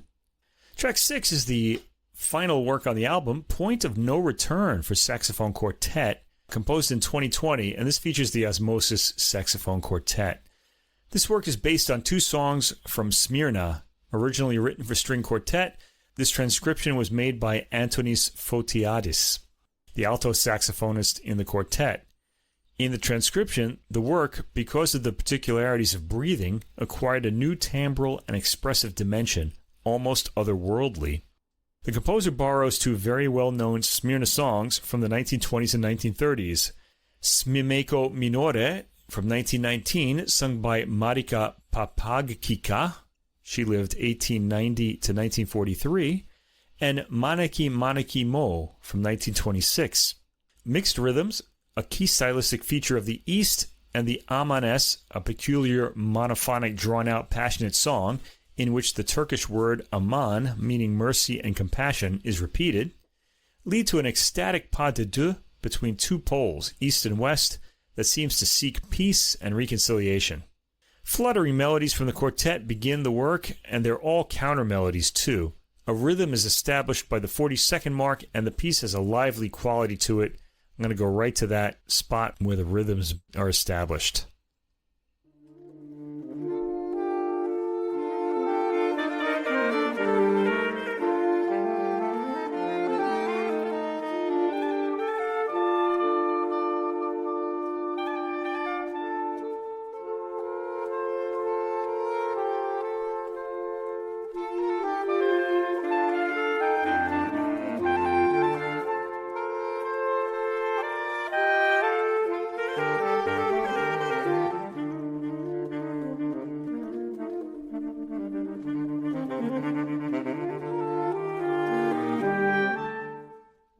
The mixed rhythm quality adds a dimension to the modal harmony. By 3 minutes and 30 seconds, the harmony straightens out and we get a more solid sense of chords, though the voices are constantly shifting out of line. After the 4-minute mark, the theme is moved from voice to voice. What's really intriguing about this are the modes and how they sound within the rhythm.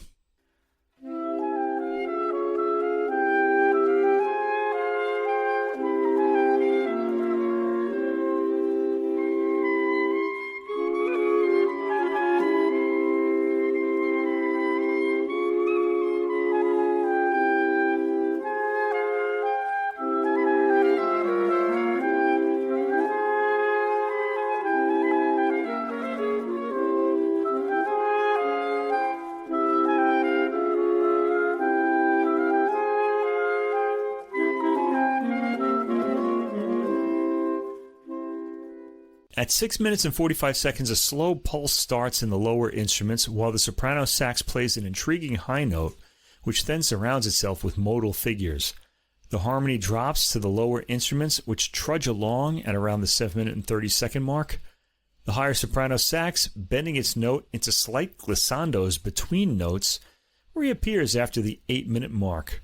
The playing becomes sparser at around the 11-minute mark, with the middle voices slowly getting more excitable as the soprano sax plays a droning note that fluctuates via brief turns. The lower voices eventually pick up a minimalist type of repeating rhythm and melodic pattern, and this finally resolves to a final sustained harmony with some final sliding statements from the alto sax. And that's the album. The music of Greek composers really inhabits a world of its own. It draws frequently on the Greek musical past, the West's oldest, having little to do with what developed from the Baroque era onwards, even though it's said that the ancient Greek Pythagoras invented what we think of as Western harmony. Greek traditional music depends as much on rhythm as it does on particular modes, and we hear all of that in this intriguing set of works. The fact that saxophones figure so prominently in the compositions only makes this album more of a surprising draw to the ear. The saxophone's sustain and light attack have the music sounding at times slightly stringent and at times smooth-toned, and I need to acknowledge the excellence and idiomatic playing of the Osmosis Saxophone Quartet. They do a lot to put this music in its best timbral and rhythmic profile. All of the works are appealing, and this is a type of music with its modes and rhythms unique to Greek music that we don't hear enough of in Western classical music.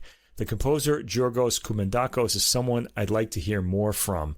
Now, I'd also like to add, this is the second Da Vinci Classics release we've heard in the past 2 weeks.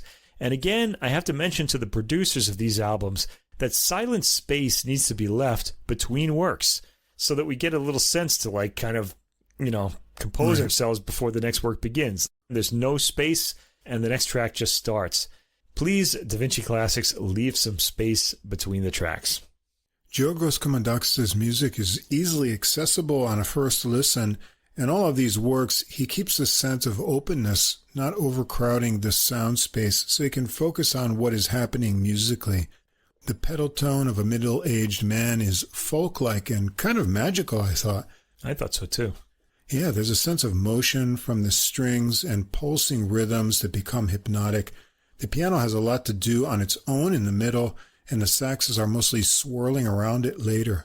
Typewriter Tune has an interesting mixture of long-held tones and sax flutters, and after 7 minutes, there's again a kind of pulsing sensation that draws you in. The harmonies are interesting as well.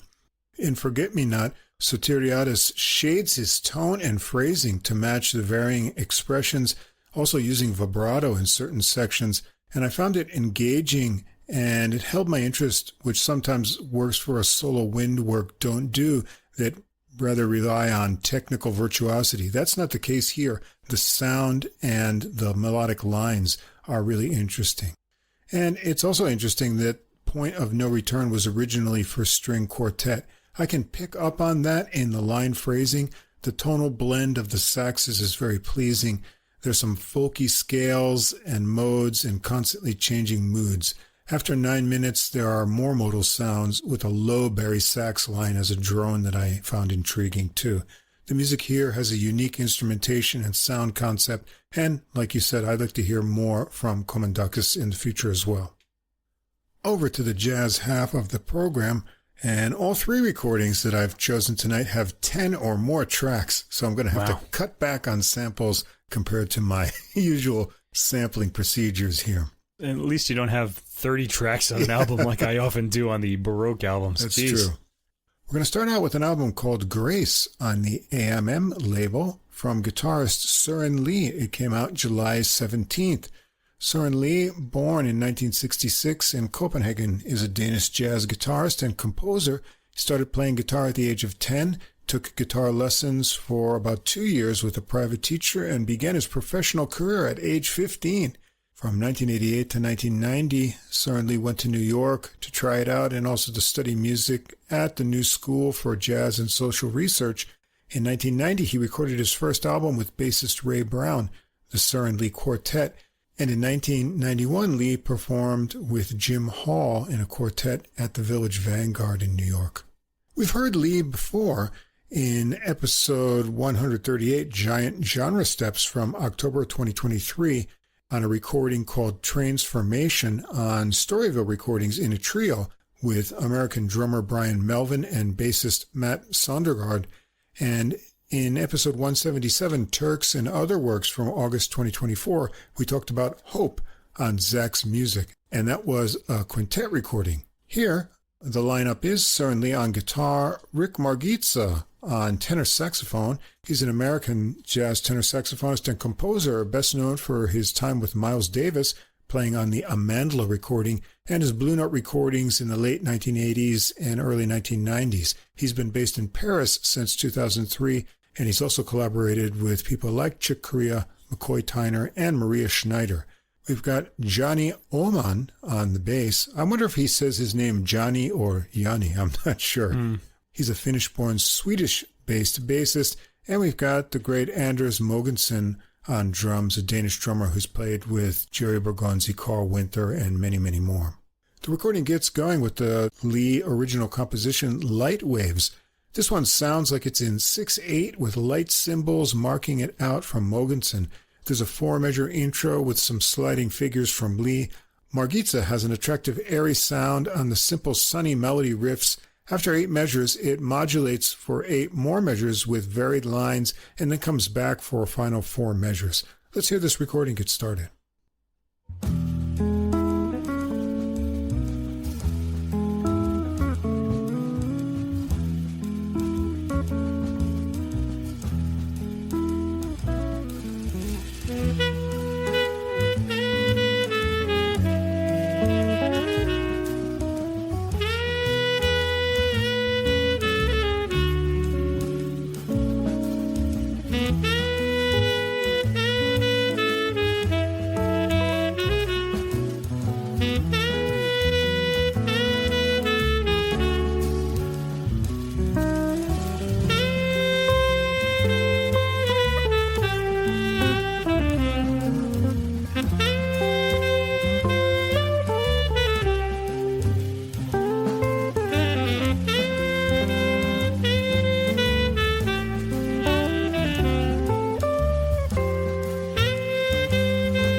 Lee's up first for a solo on this first tune, so let's check out some of his playing.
Some nice double stops and cool rhythmic figures in there. Oman follows with the bass solo that works up high. Markéta is back for another time through the melody and continues on for a solo, weaving and fluttering with high reaches to a faded ending. It's a very uplifting tune.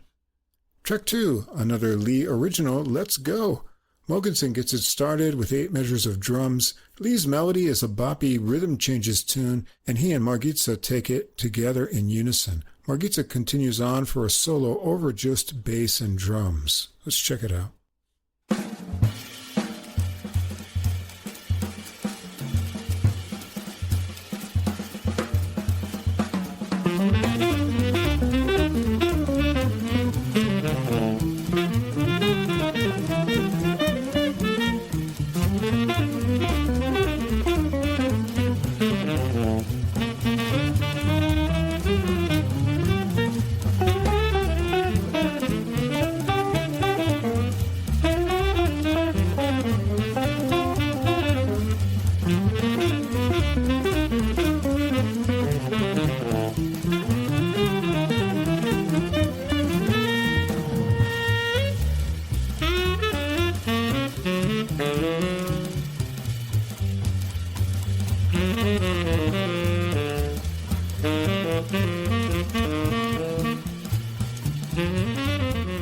Markéta takes advantage of the harmonic freedom here, so let's check out some more of his playing.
Follows with a good swinging bounce, speedy lines, and a sense of humor.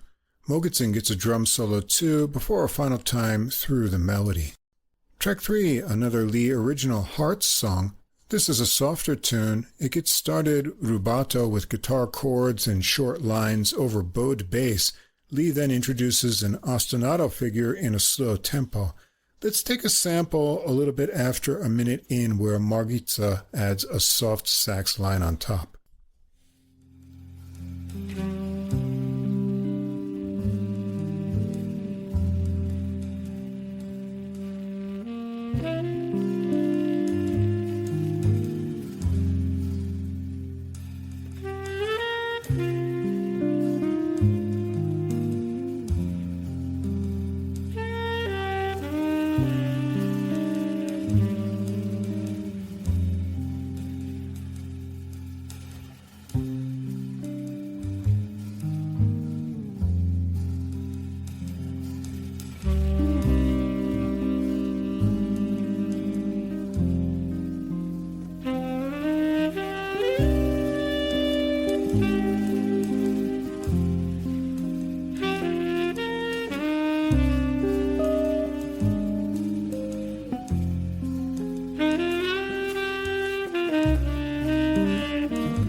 Mogensen's subdivisions on the cymbals give it a kind of 12/8 feel.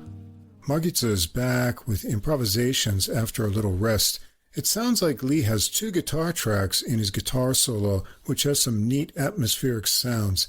He works up some more intense licks and some neat bends. Let's hear some of that.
And brings up the drum intensity a bit before Margitza is back with final soft melodic lines.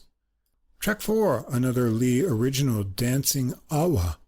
Lee makes an 8-measure intro on guitar and then works the 24-measure melody with Margitza. It sounds like a relaxed and happy stroll.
Solos first with a mix of interesting ideas, some bluesy at first. Margitza follows and connects back to the melody. The ending is slowed with some final playful guitar and sax. I'll leave you to check out the solos on this one for yourself. Track 5, another Lee original, Ballad for the Soul.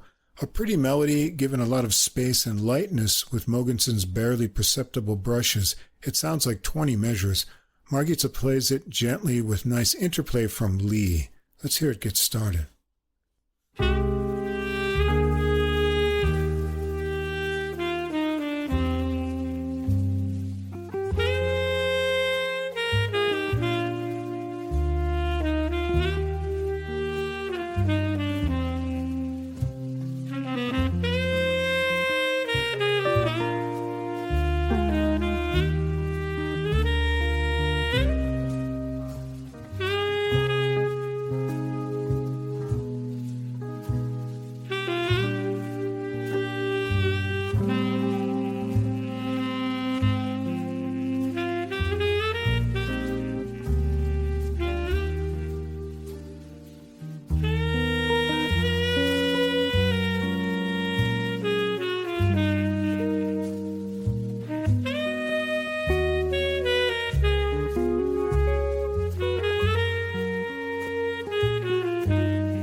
A solo with great toned notes and melodic ideas. Margitza has a solo that forms into the melody midway to a soft ending. I'll let you check out the solos here on your own too. Track 6, another Lee original, Grace, the title track. This is kind of a melancholy waltz. After an 8-measure trio intro, Margitza is in gently on the melody. It has a 15-measure section before returning to the first phrases. Let's hear it.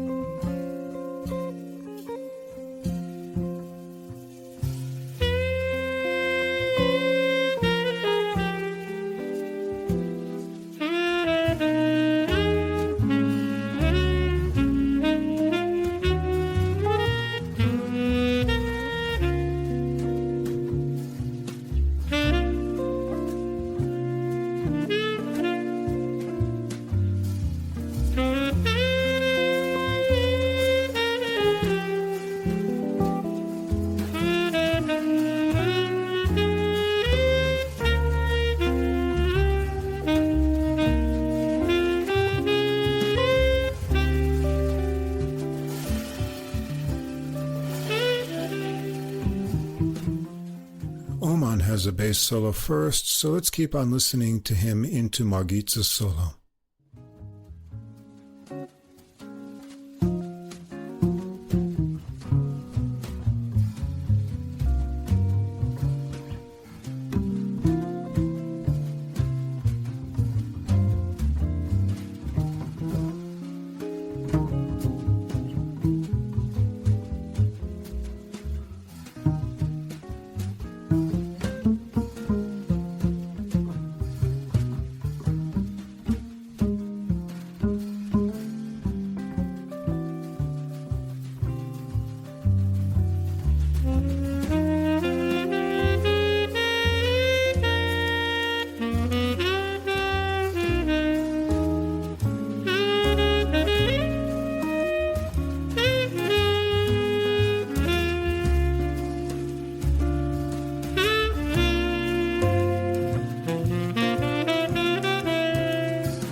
Follows Margitza. All the solos here are rather short, and after a shorter melody section at the end, Margitza has some final soft thoughts to the finish. Track 7, Thelonious Monk's Blue Monk, a blues he recorded in 1954 that has become a standard. Margitza and Oman take the first time around, and Lee joins in the next time. Margitza has an extended solo, really digging into the blues, and Lee plays with phrases from the melody and fun springy lines. I'm going to save my samples for the original composition, so I'll leave you to check this one out on your own. Track 8 is Lee's original Hope, and this was the title track to his 2024 album. That version was slower with a dreamy rubato start. Here it's more spirited, and the 32-measure melody is optimistic, as the title suggests. Let's hear it.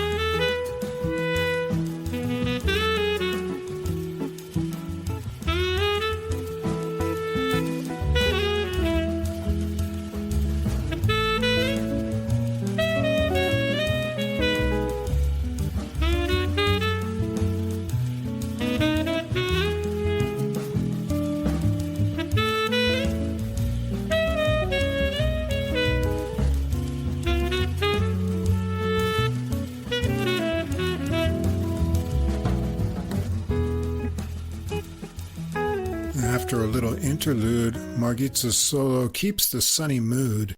Let's hear some of Lee's solo on this one.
Once more through the melody, they keep it flowing for some final sax and guitar interplay. Track 9 is also a Lee original, like Tears in the Rain. This one has a relaxed bossa nova feel to it with a good bass pulse from Oman on the 8-measure introduction. Margitza takes the airy 36-measure melody. Let's hear it get started.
solos first, and then Margitza's back with the melody to a coda ending and continues on with improvisations to a fade-out.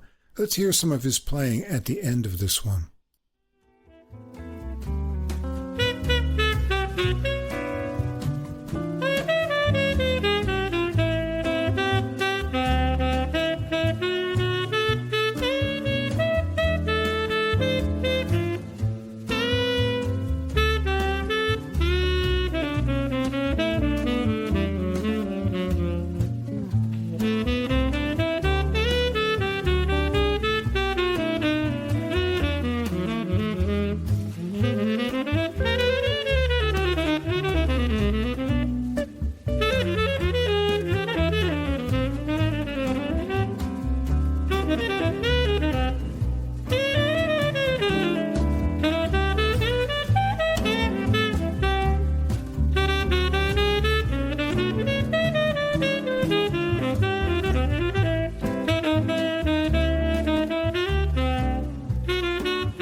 Track 10 is Duke Ellington's In a Sentimental Mood from 1935, a great and classic ballad. Margitza takes the melody more in the lower register, getting a huskier tone. Lee and Margitza both have fine solos, and Margitza gets a little cadenza ending. I'll leave you to check this one out on your own. And the recording finishes up with track 11, a Margitza original, Small Steps for Mankind. And jazz fans will catch the 16-measure chord changes right away and notice that it's a contrafact of John Coltrane's Giant Steps, as hinted at in the title. Margitza goes around twice and continues on with improvisations. Let's check it out.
Margitza and Lee both have intense solos, and Oman has a bass solo too, and since we've only heard a shorter solo from him, let's check out his solo here for our final sample.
And back to the melody from there to finish up the tune and the recording. Grace is a showcase for Søren Lee's original compositions. We've got 8 of them here, plus 2 standards and 1 from Rick Margitza. Overall, the tunes have a relaxed but uplifting nature, and there's a sense of openness in the instrumentation. Lots of space for grace, you could say. The solos, in contrast, can get plenty intense from both Margitza and Lee. Lee has a unique guitar style with speedy jazzy licks, bluesy bends, and sometimes a little rock, or sometimes I sense a little hint of country sprinkled in, all with a warm and pleasing tone. Margitza is versatile, with a lot of breezy melody lines to more bluesy expression, all with an effortless impression. Johnny Oman provides bass lines from subtle to more pumping grooves, and he has a couple solos to stand out on. And Anders Mogensen is versatile, going from delicate playing to hard swinging, depending on what the situation calls for. His cymbals sound crisp and clean throughout the recording. A little grace might be just what you need. This is very much, for me, a duo album with a rhythm section. Though it's Soren Lee's album, Rick Margitza has the melodic lead on every track, with Lee providing rhythmic patterns, fills, and solos. Talk about being kind to your guest. Lee is very generous in giving Margitza so much of the focus. Margitza is certainly deserving of it. He's got a beautiful full tone throughout, is romantic with a ballad like In a Sentimental Mood, among others, and he gets that glowing quality from his tone and plays out in fluid lines on the faster tracks. I do wish Lee had played more, though he has plenty of time. I like the feel of his attack, and his tone is mostly clean, except on the occasional track like Let's Go, where he gets it a bit dirty with light distortion. The attack itself is crisp and appealing. It's a pretty straightforward album of tunes, with the rhythm section providing drive or glow when needed, and really perfect for an evening listen. Yeah, really nice. All right, let's go to the trombone with trombonist Andrew Kim. Lineage on Origin Records. This came out July 24th. Andrew Kim is a Korean-American jazz trombonist who grew up in Okemos, Michigan. He started playing trombone at age 11 and got interested in jazz in high school when he studied with Alton Senkalar, Chris Glassman, and Michael Deese, with whom he completed his undergraduate degree in jazz studies at Michigan State University, earning a 4.0 GPA. He's continuing his education, pursuing graduate studies at the Eastman School of Music. Kim has performed with the Ulysses Owens Jr. Big Band at Dizzy's Club Coca-Cola and with Rodney Whitaker's Gathering Orchestra. We heard him back in March of 2024 in episode 155, Golden Hours, on guitarist Randy Napoleon's The Door Is Open, the music of Greg Hill. On this recording, Andrew Kim on the trombone, Cheryl Cassidy on alto sax, tenor sax, and flute, Xavier Davis on piano, Rodney Whitaker on bass, Ulysses Owens Jr. on the drums, and we've got some guests. Randy Napoleon's here on guitar on tracks 5 and 10, Michael Deese himself on the bari sax on tracks 3 and 7, and we've got another bassist, Stephen Bowman, on tracks 1, 3, 5, and 9. This was produced by Michael Deese, recorded, mixed, and mastered by Corey DeRucia at Troubadour Recording Studios in Lansing, Michigan, recorded on May 16th, 2025. The recording is going to start out with an Andrew Kim original composition, Kim Poster. This is a hard bopping minor tune with a 36-measure melody. It's got two halves that start similarly. The first time through, Kim shows a lot of agility on the modulating figures from the ninth measure. Cassidy takes them on the second half, and it has a different ending into 4 measures with a break into a solo from Kim. Let's hear things get going.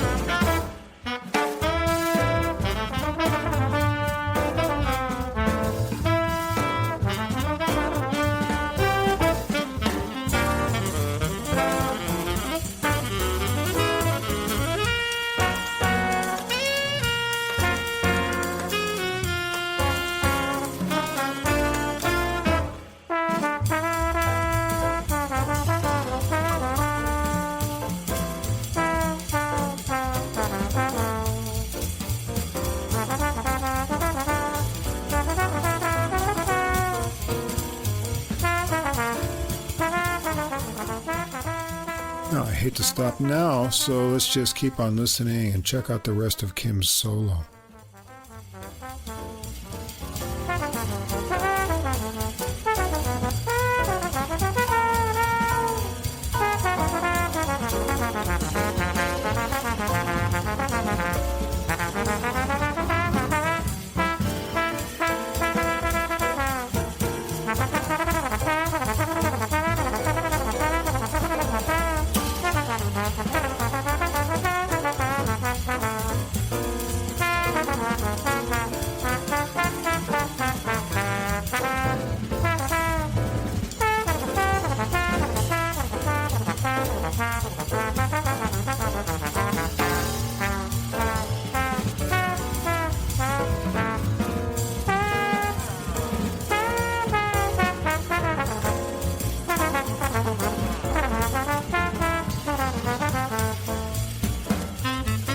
Wow, strong first impression. Lots of good energy and tricky licks there. Cassidy follows, and we've heard her before mostly on alto sax, but she's on tenor here, sounding strong and gutsy. Davis has an exciting solo too, before once more through the melody, and a slowed coda with trombone lines from Kim, ending with an unexpected major chord. Track 2 is a tune by Rodney Whitaker, The World Falls Away. Davis makes a solo piano intro for this minor tune. It's in an AABA form with 10-measure A sections and a tricky meter change-up on the B section. Kim and Cassidy on alto sax here trade off the opening A sections with interplay and join on the final section. Let's hear it.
Kim solos first, followed by Cassidy and then Davis on piano, and then Whitaker with the deep-toned bass solo. Let's check him out on this one since it's his own composition.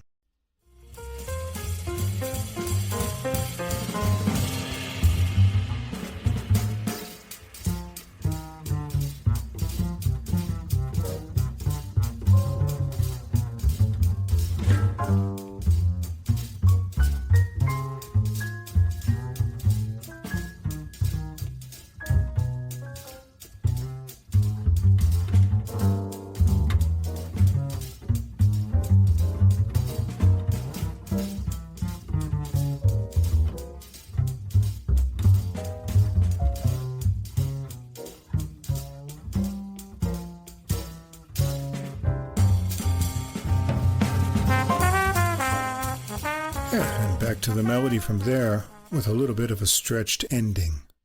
Track 3 is a tune by Xavier Davis, Shadrach, Meshach, and Abednego. Take out your Bible and turn to chapter 3. These are the three men thrown into a furnace by Nebuchadnezzar II, king of Babylon, because they wouldn't bow to the king's image, and they were saved from harm, and the king saw 4 men walking in the flames, the fourth like a son of God. This has a 24-measure melody, started out by just Kim and Cassidy on tricky horn lines over Davis's piano. Michael Deese joins in on Barry sax from a run in the 15th measure into the final section that gets bass and drums added, and they go around again. Let's check it out.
Deese solos first, followed by Kim leading backing horn lines, and Davis is next, so let's check him out on his own composition.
And Stephen Bowman gets a bass solo too.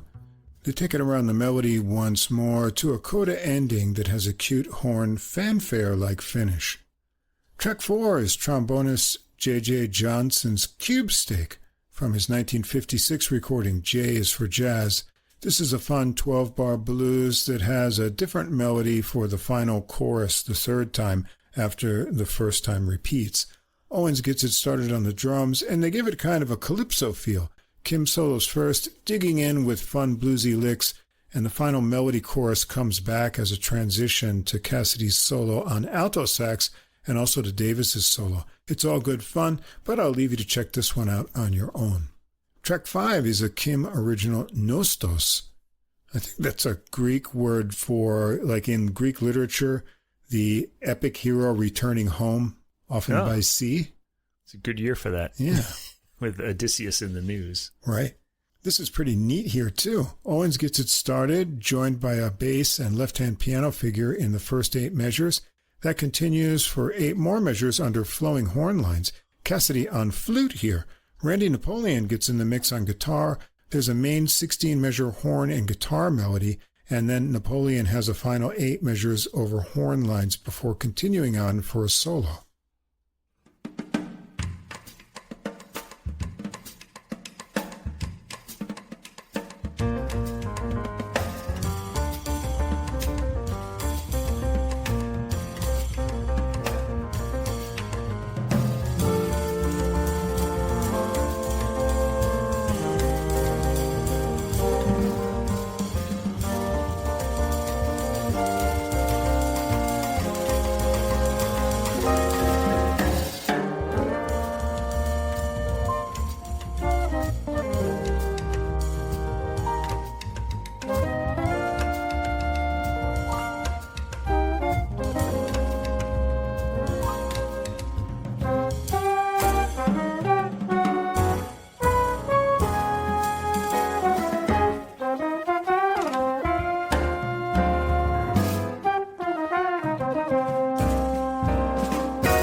Kim follows Napoleon, and Cassidy has a flute solo, so let's check that out.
They take it through the main melody again, and then the bass and piano line returns into some final lines from Kim and Cassidy. Track 6, another Kim original, Welcome Home, a longing ballad, and nothing sounds better on one of those than the trombone. Kim gets the 32-measure AABA melody started, with Cassidy getting the focus on the A section repeat, and Kim adding harmonized lines. The B is dreamy too, but we'll barely get to that in a sample.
Davis solos first with a gentle touch, and Whitaker has a soft but full bass solo. Let's hear Kim's solo on this one.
Cassidy is back from the B section to finish up the tune to a soft ending.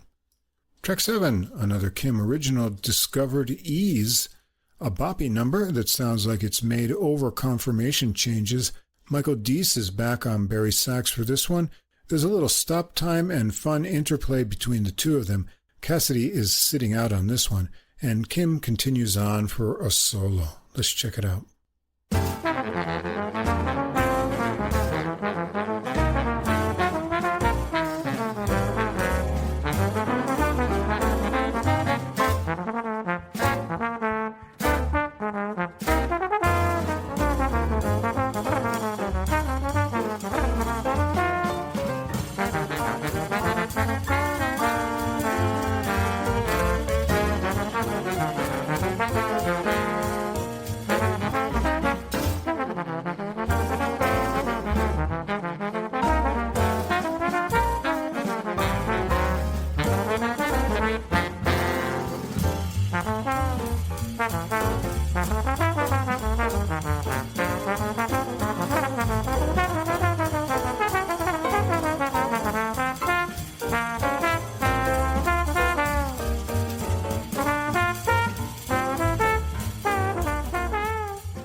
Kim gets a few more nods to Charlie Parker, and let's hear the end of his solo into the start of Deese's solo.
Davis has a piano solo on this one too, and the horns trade eights with Owens before finishing up the melody. Track 8 is Bit of Heaven, a tune by trombonist Curtis Fuller from his 1959 Sliding Easy album. It's a swinging 32-measured tune, and Cassidy is on tenor sax for this one and gets the break into a solo.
And let's keep on listening to some more of her playing.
Yeah, sounds great. She's got a different personality on each horn.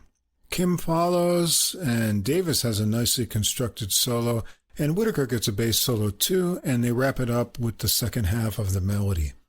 Track 9, another Kim original, Awaken, a tune with a stop and start feel to it. Bowman's walking bass gets it moving after the stops. It's in an ABA form with 12-measure A sections and an 8-measure B. Cassidy is on tenor for this one too. Let's check it out.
And Davis is up for a piano solo first.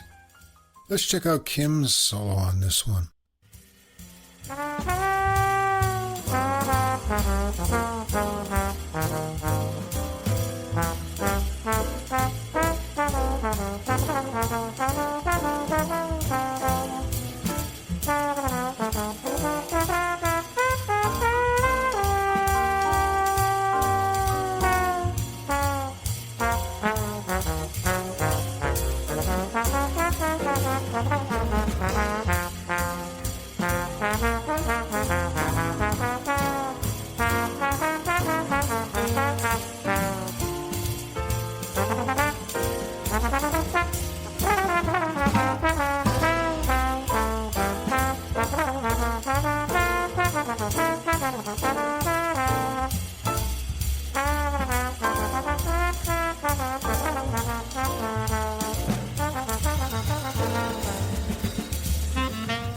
Cassidy follows, and they wrap it up with once more through the melody and some final phrase repeats.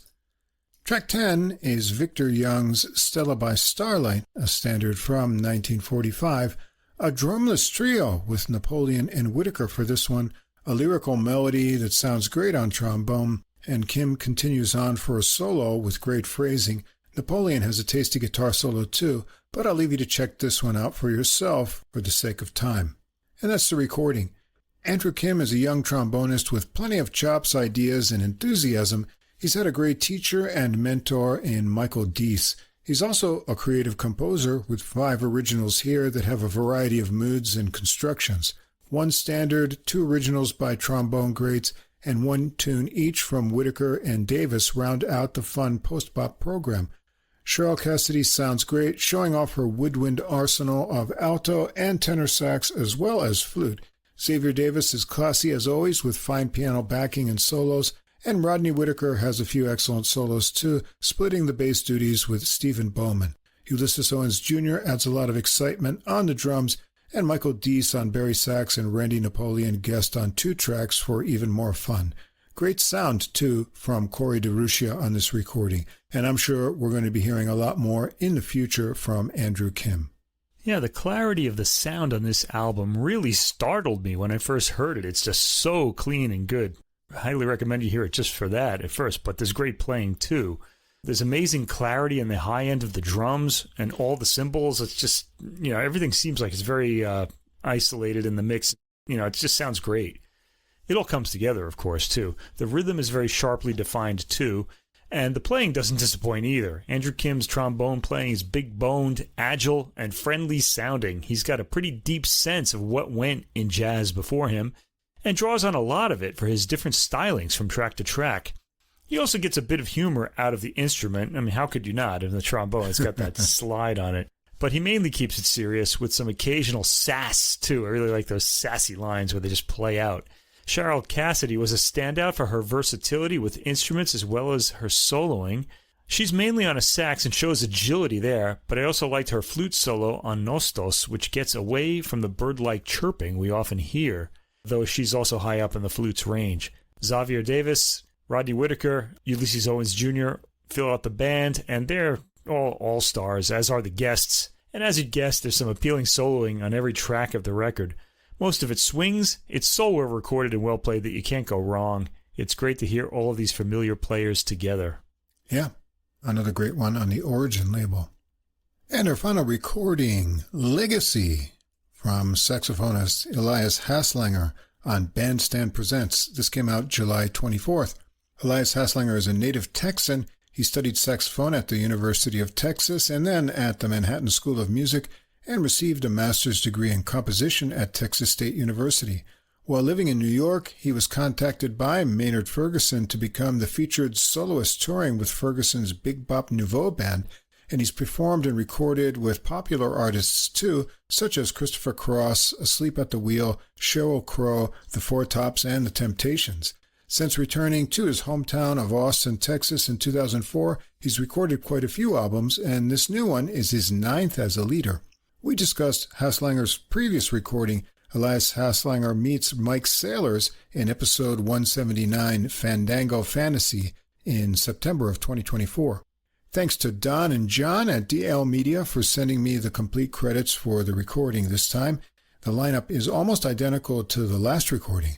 Elias Haslanger on tenor saxophone with all original compositions in the program here, Mike Sailors on trumpet and flugelhorn, who was the final guest of our friends AJ and Johnny from The Same Difference, 2 Jazz Fans, 1 Jazz Standard podcast for 2 episodes in May and June of 2024. Andy Langham on piano, Ross Margitza on piano on just track 7, Ryan Hagler on bass, and Daniel Dufour on drums. This was recorded August 30th and 31st, 2025 at Spectrum Studios, recorded and mixed by Charlie Kramsky, mastered by Eddie Hobezol. And Legacy was made possible in part by a 2024 grant from the City of Austin Live Music Fund. We always want to give credit to people who support the arts. The recording gets started with the title track, Legacy. It's an appealing post-bop tune. The melody is 40 measures. There's an A section that will come back from the 25th measure, but the other sections have interesting contrasts with a switch up from swing to some Latiny cymbals. The horn lines go from unison to harmonized weaving phrases. Haslanger is up first for a solo. Let's hear this recording get started.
And let's hear some more of his playing later on with some angsty higher register phrases.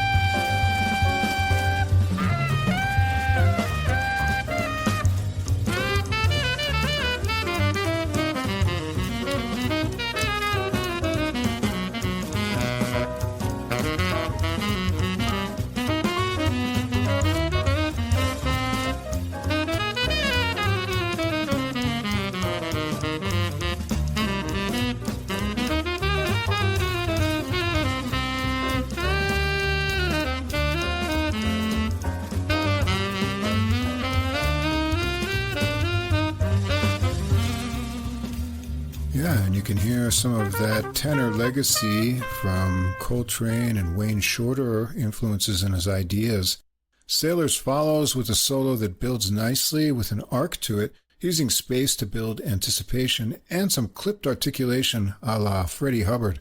Langham follows with a piano solo that has contrast between more even-flowing lines, swinging figures, and percussive chords, and once more through the melody wraps up the tune. Track 2 is Going Home. This one has a 40-measure melody too, but in an AA-BBC pattern. On the A sections, syncopated bass and piano chords under the horns give way to walking bass that gives it a feeling of being released, and Sailors is up first for a solo.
Yeah, he's really getting going there, so let's just keep on listening to some more of Sailor's solo.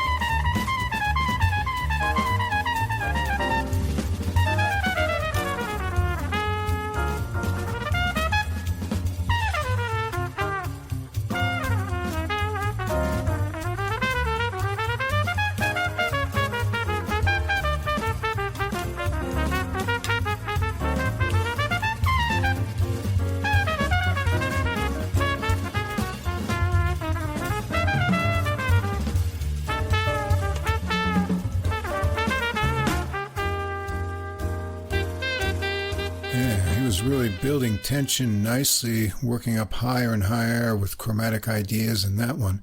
Haslanger follows with a solo that builds intensity, and Langham's piano solo works lines with clear articulation into the upper register to take it through the melody again and keep it going softly for some final horn thoughts before the ending.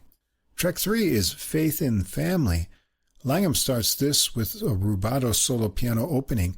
The horns are then in with a slow rubato minor longing melody. It's 12 measures with a 4/4 feel, but next a waltz feel in the rhythm section gets going for another 24 measure horn melody section. Let's take a sample from there.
Haslanger continues on for a solo that has a lot of feeling from tone and intention. Let's hear some of Langham's piano solo on this one.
Really nice playing there.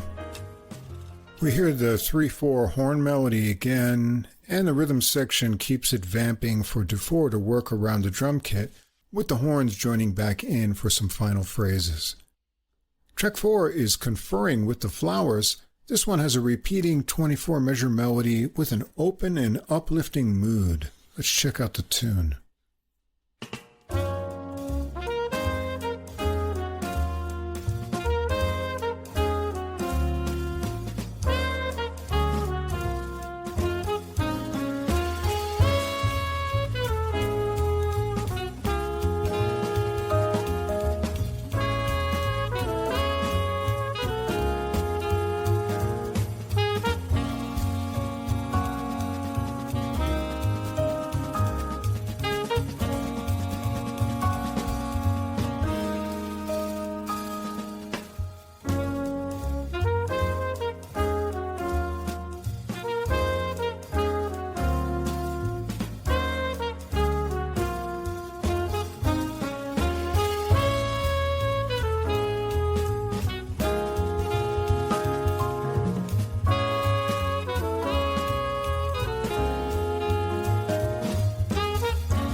Sailor solos first, sounds like on flugelhorn on this one, and then Haslanger creating a joyful expression.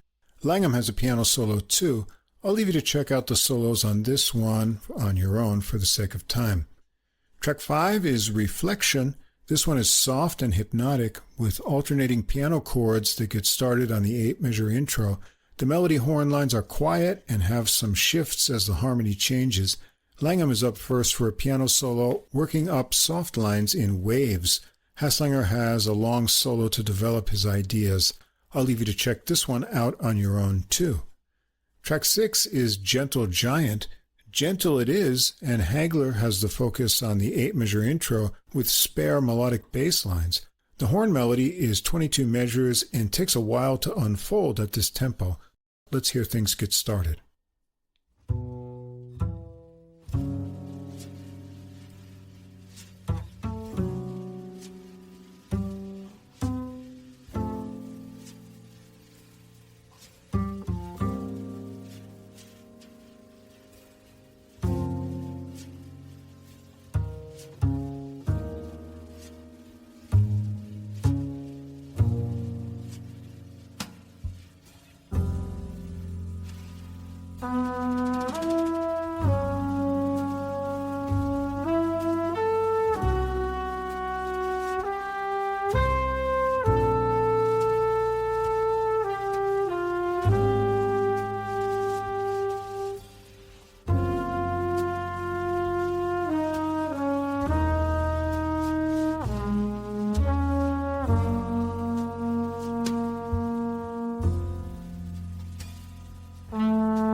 The horns split into harmonized lines as it goes on from there.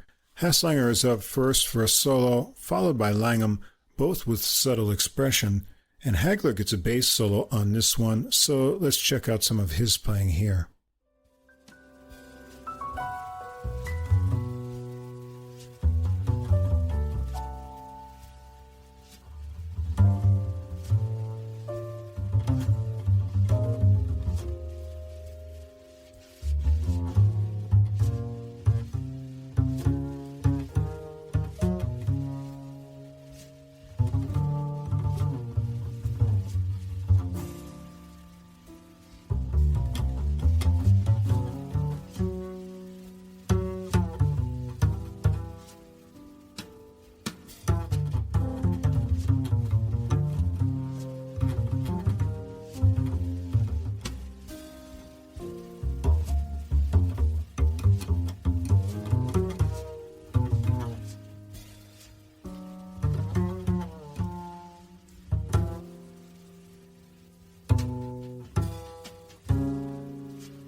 He's connecting back there to the opening figures to bring the horns back with the final melody section.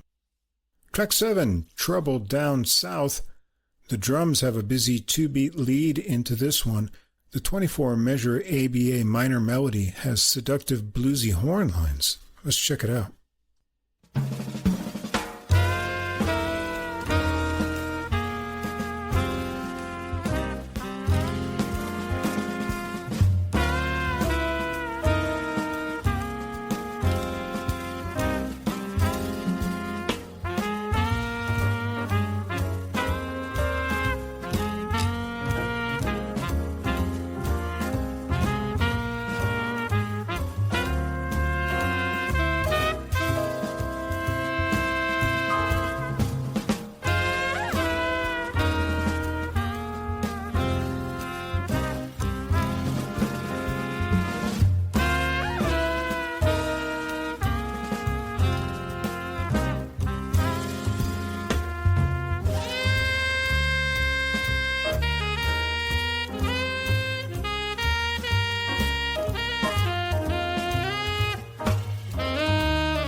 Haslanger's up first for a solo. He digs in with some good bluesiness. Sailors has melodic ideas that work up high with some half-valve ideas and falls in a fun solo. And Russ Margitza is on piano on this track only, and he has a playful solo with some great rollicking lines, so let's check out some of his playing.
After another time through the melody, they vamp around for Dufour to get in some hard-hitting drum work before the horns are back to end it. Track 8 is Swingin' at Monks.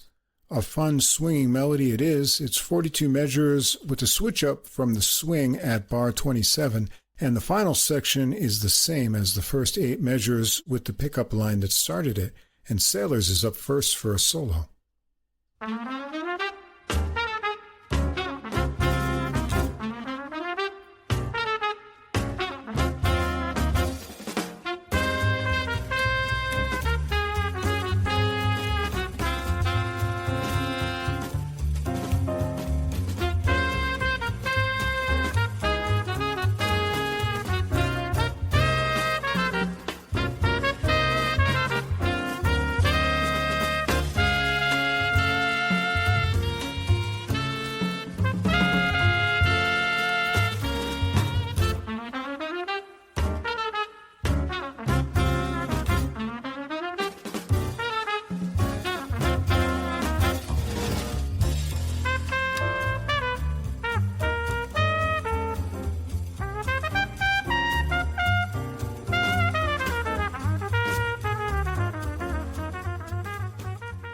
Haslanger and Langham follow with solos, and then they all do some trading eights with Dufour. Let's check out that interaction later on.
and back to the melody from there. Track 9 is Sweet Relief, a waltz with an evolving melody. It's 56 measures in total. It works to a section with a rising line that reminds me of Coltrane's Nema, and the last 8 measures are the same as the opening.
Hasslinger, Sailors, and Langham all have solos, and they use the melody opening 8 measures as a transition between them. I'll leave you to check out the solos on this one for yourself for the sake of time.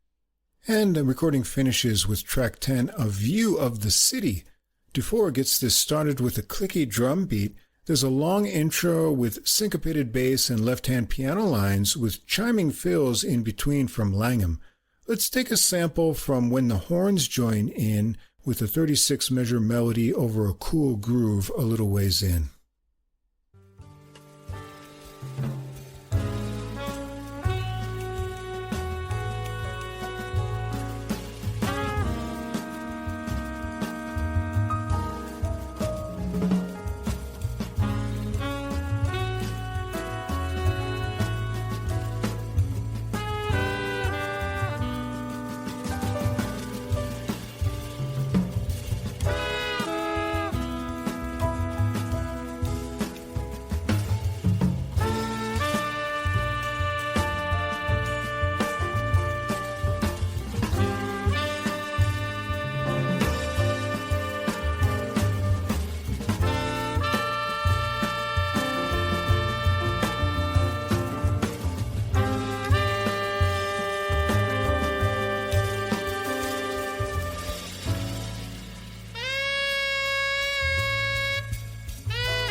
Hasslinger's up first for a solo. Let's hear one more sample of his playing, here with some R&B sass in his lines too.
Sailors follows with an exciting trumpet solo, venturing up high and with fun rhythmic and bluesy licks. Langham has a stylish solo too. It returns to the bassline intro idea section and once more through the horn melody and a final rising horn line to finish up the tune and the album. Like we heard on their previous recording, Elias Hasslinger and Mike Sailors make a great horn combination.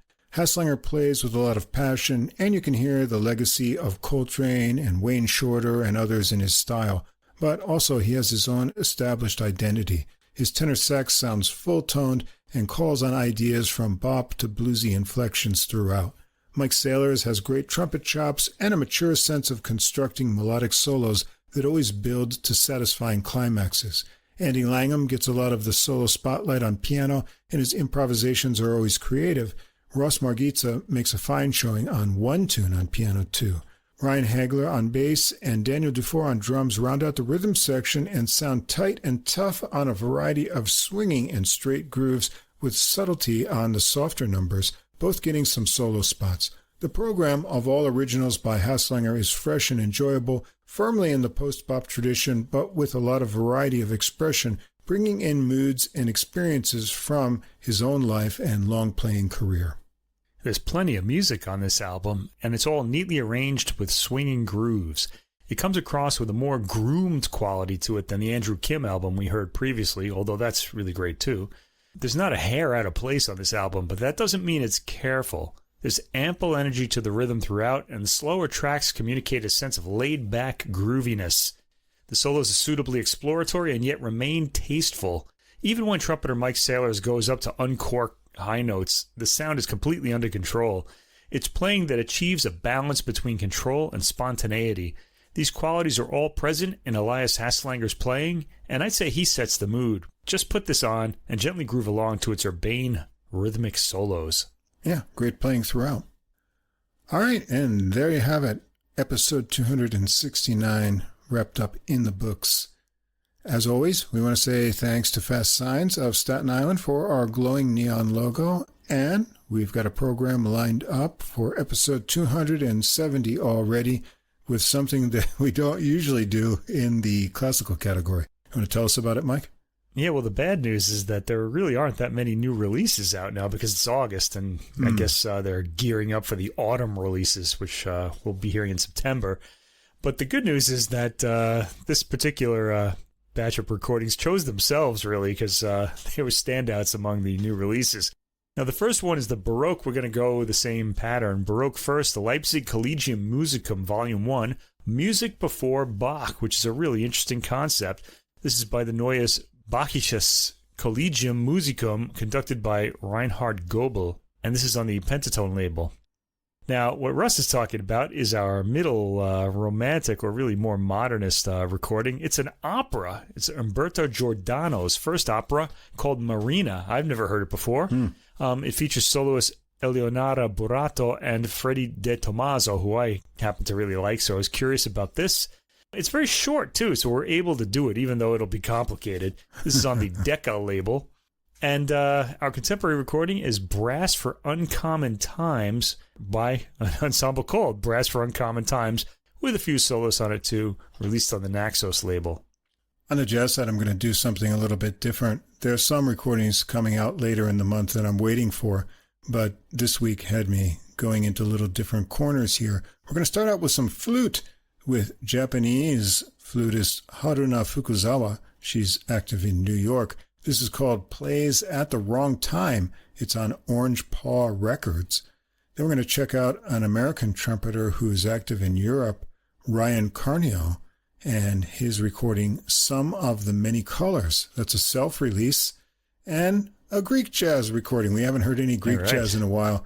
Drummer Spiros Panagiotopoulos and Moonshine on Jazz Breeze Records.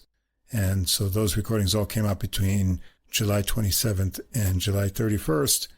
There's not much information online about a couple of them. See what I can find out during the week. All of these recordings, classical and jazz, that we just mentioned, will be up on our Deezer playlist a few hours after this episode is published, and I'll post a link to it on our Facebook page as well.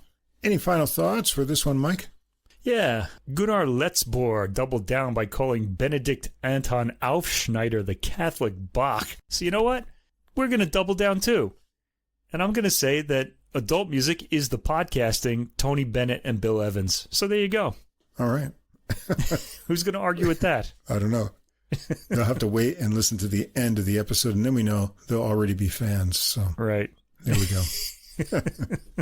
All right, then. We'll be back again next week with episode 270. So until then, keep listening, and we'll see you again next time.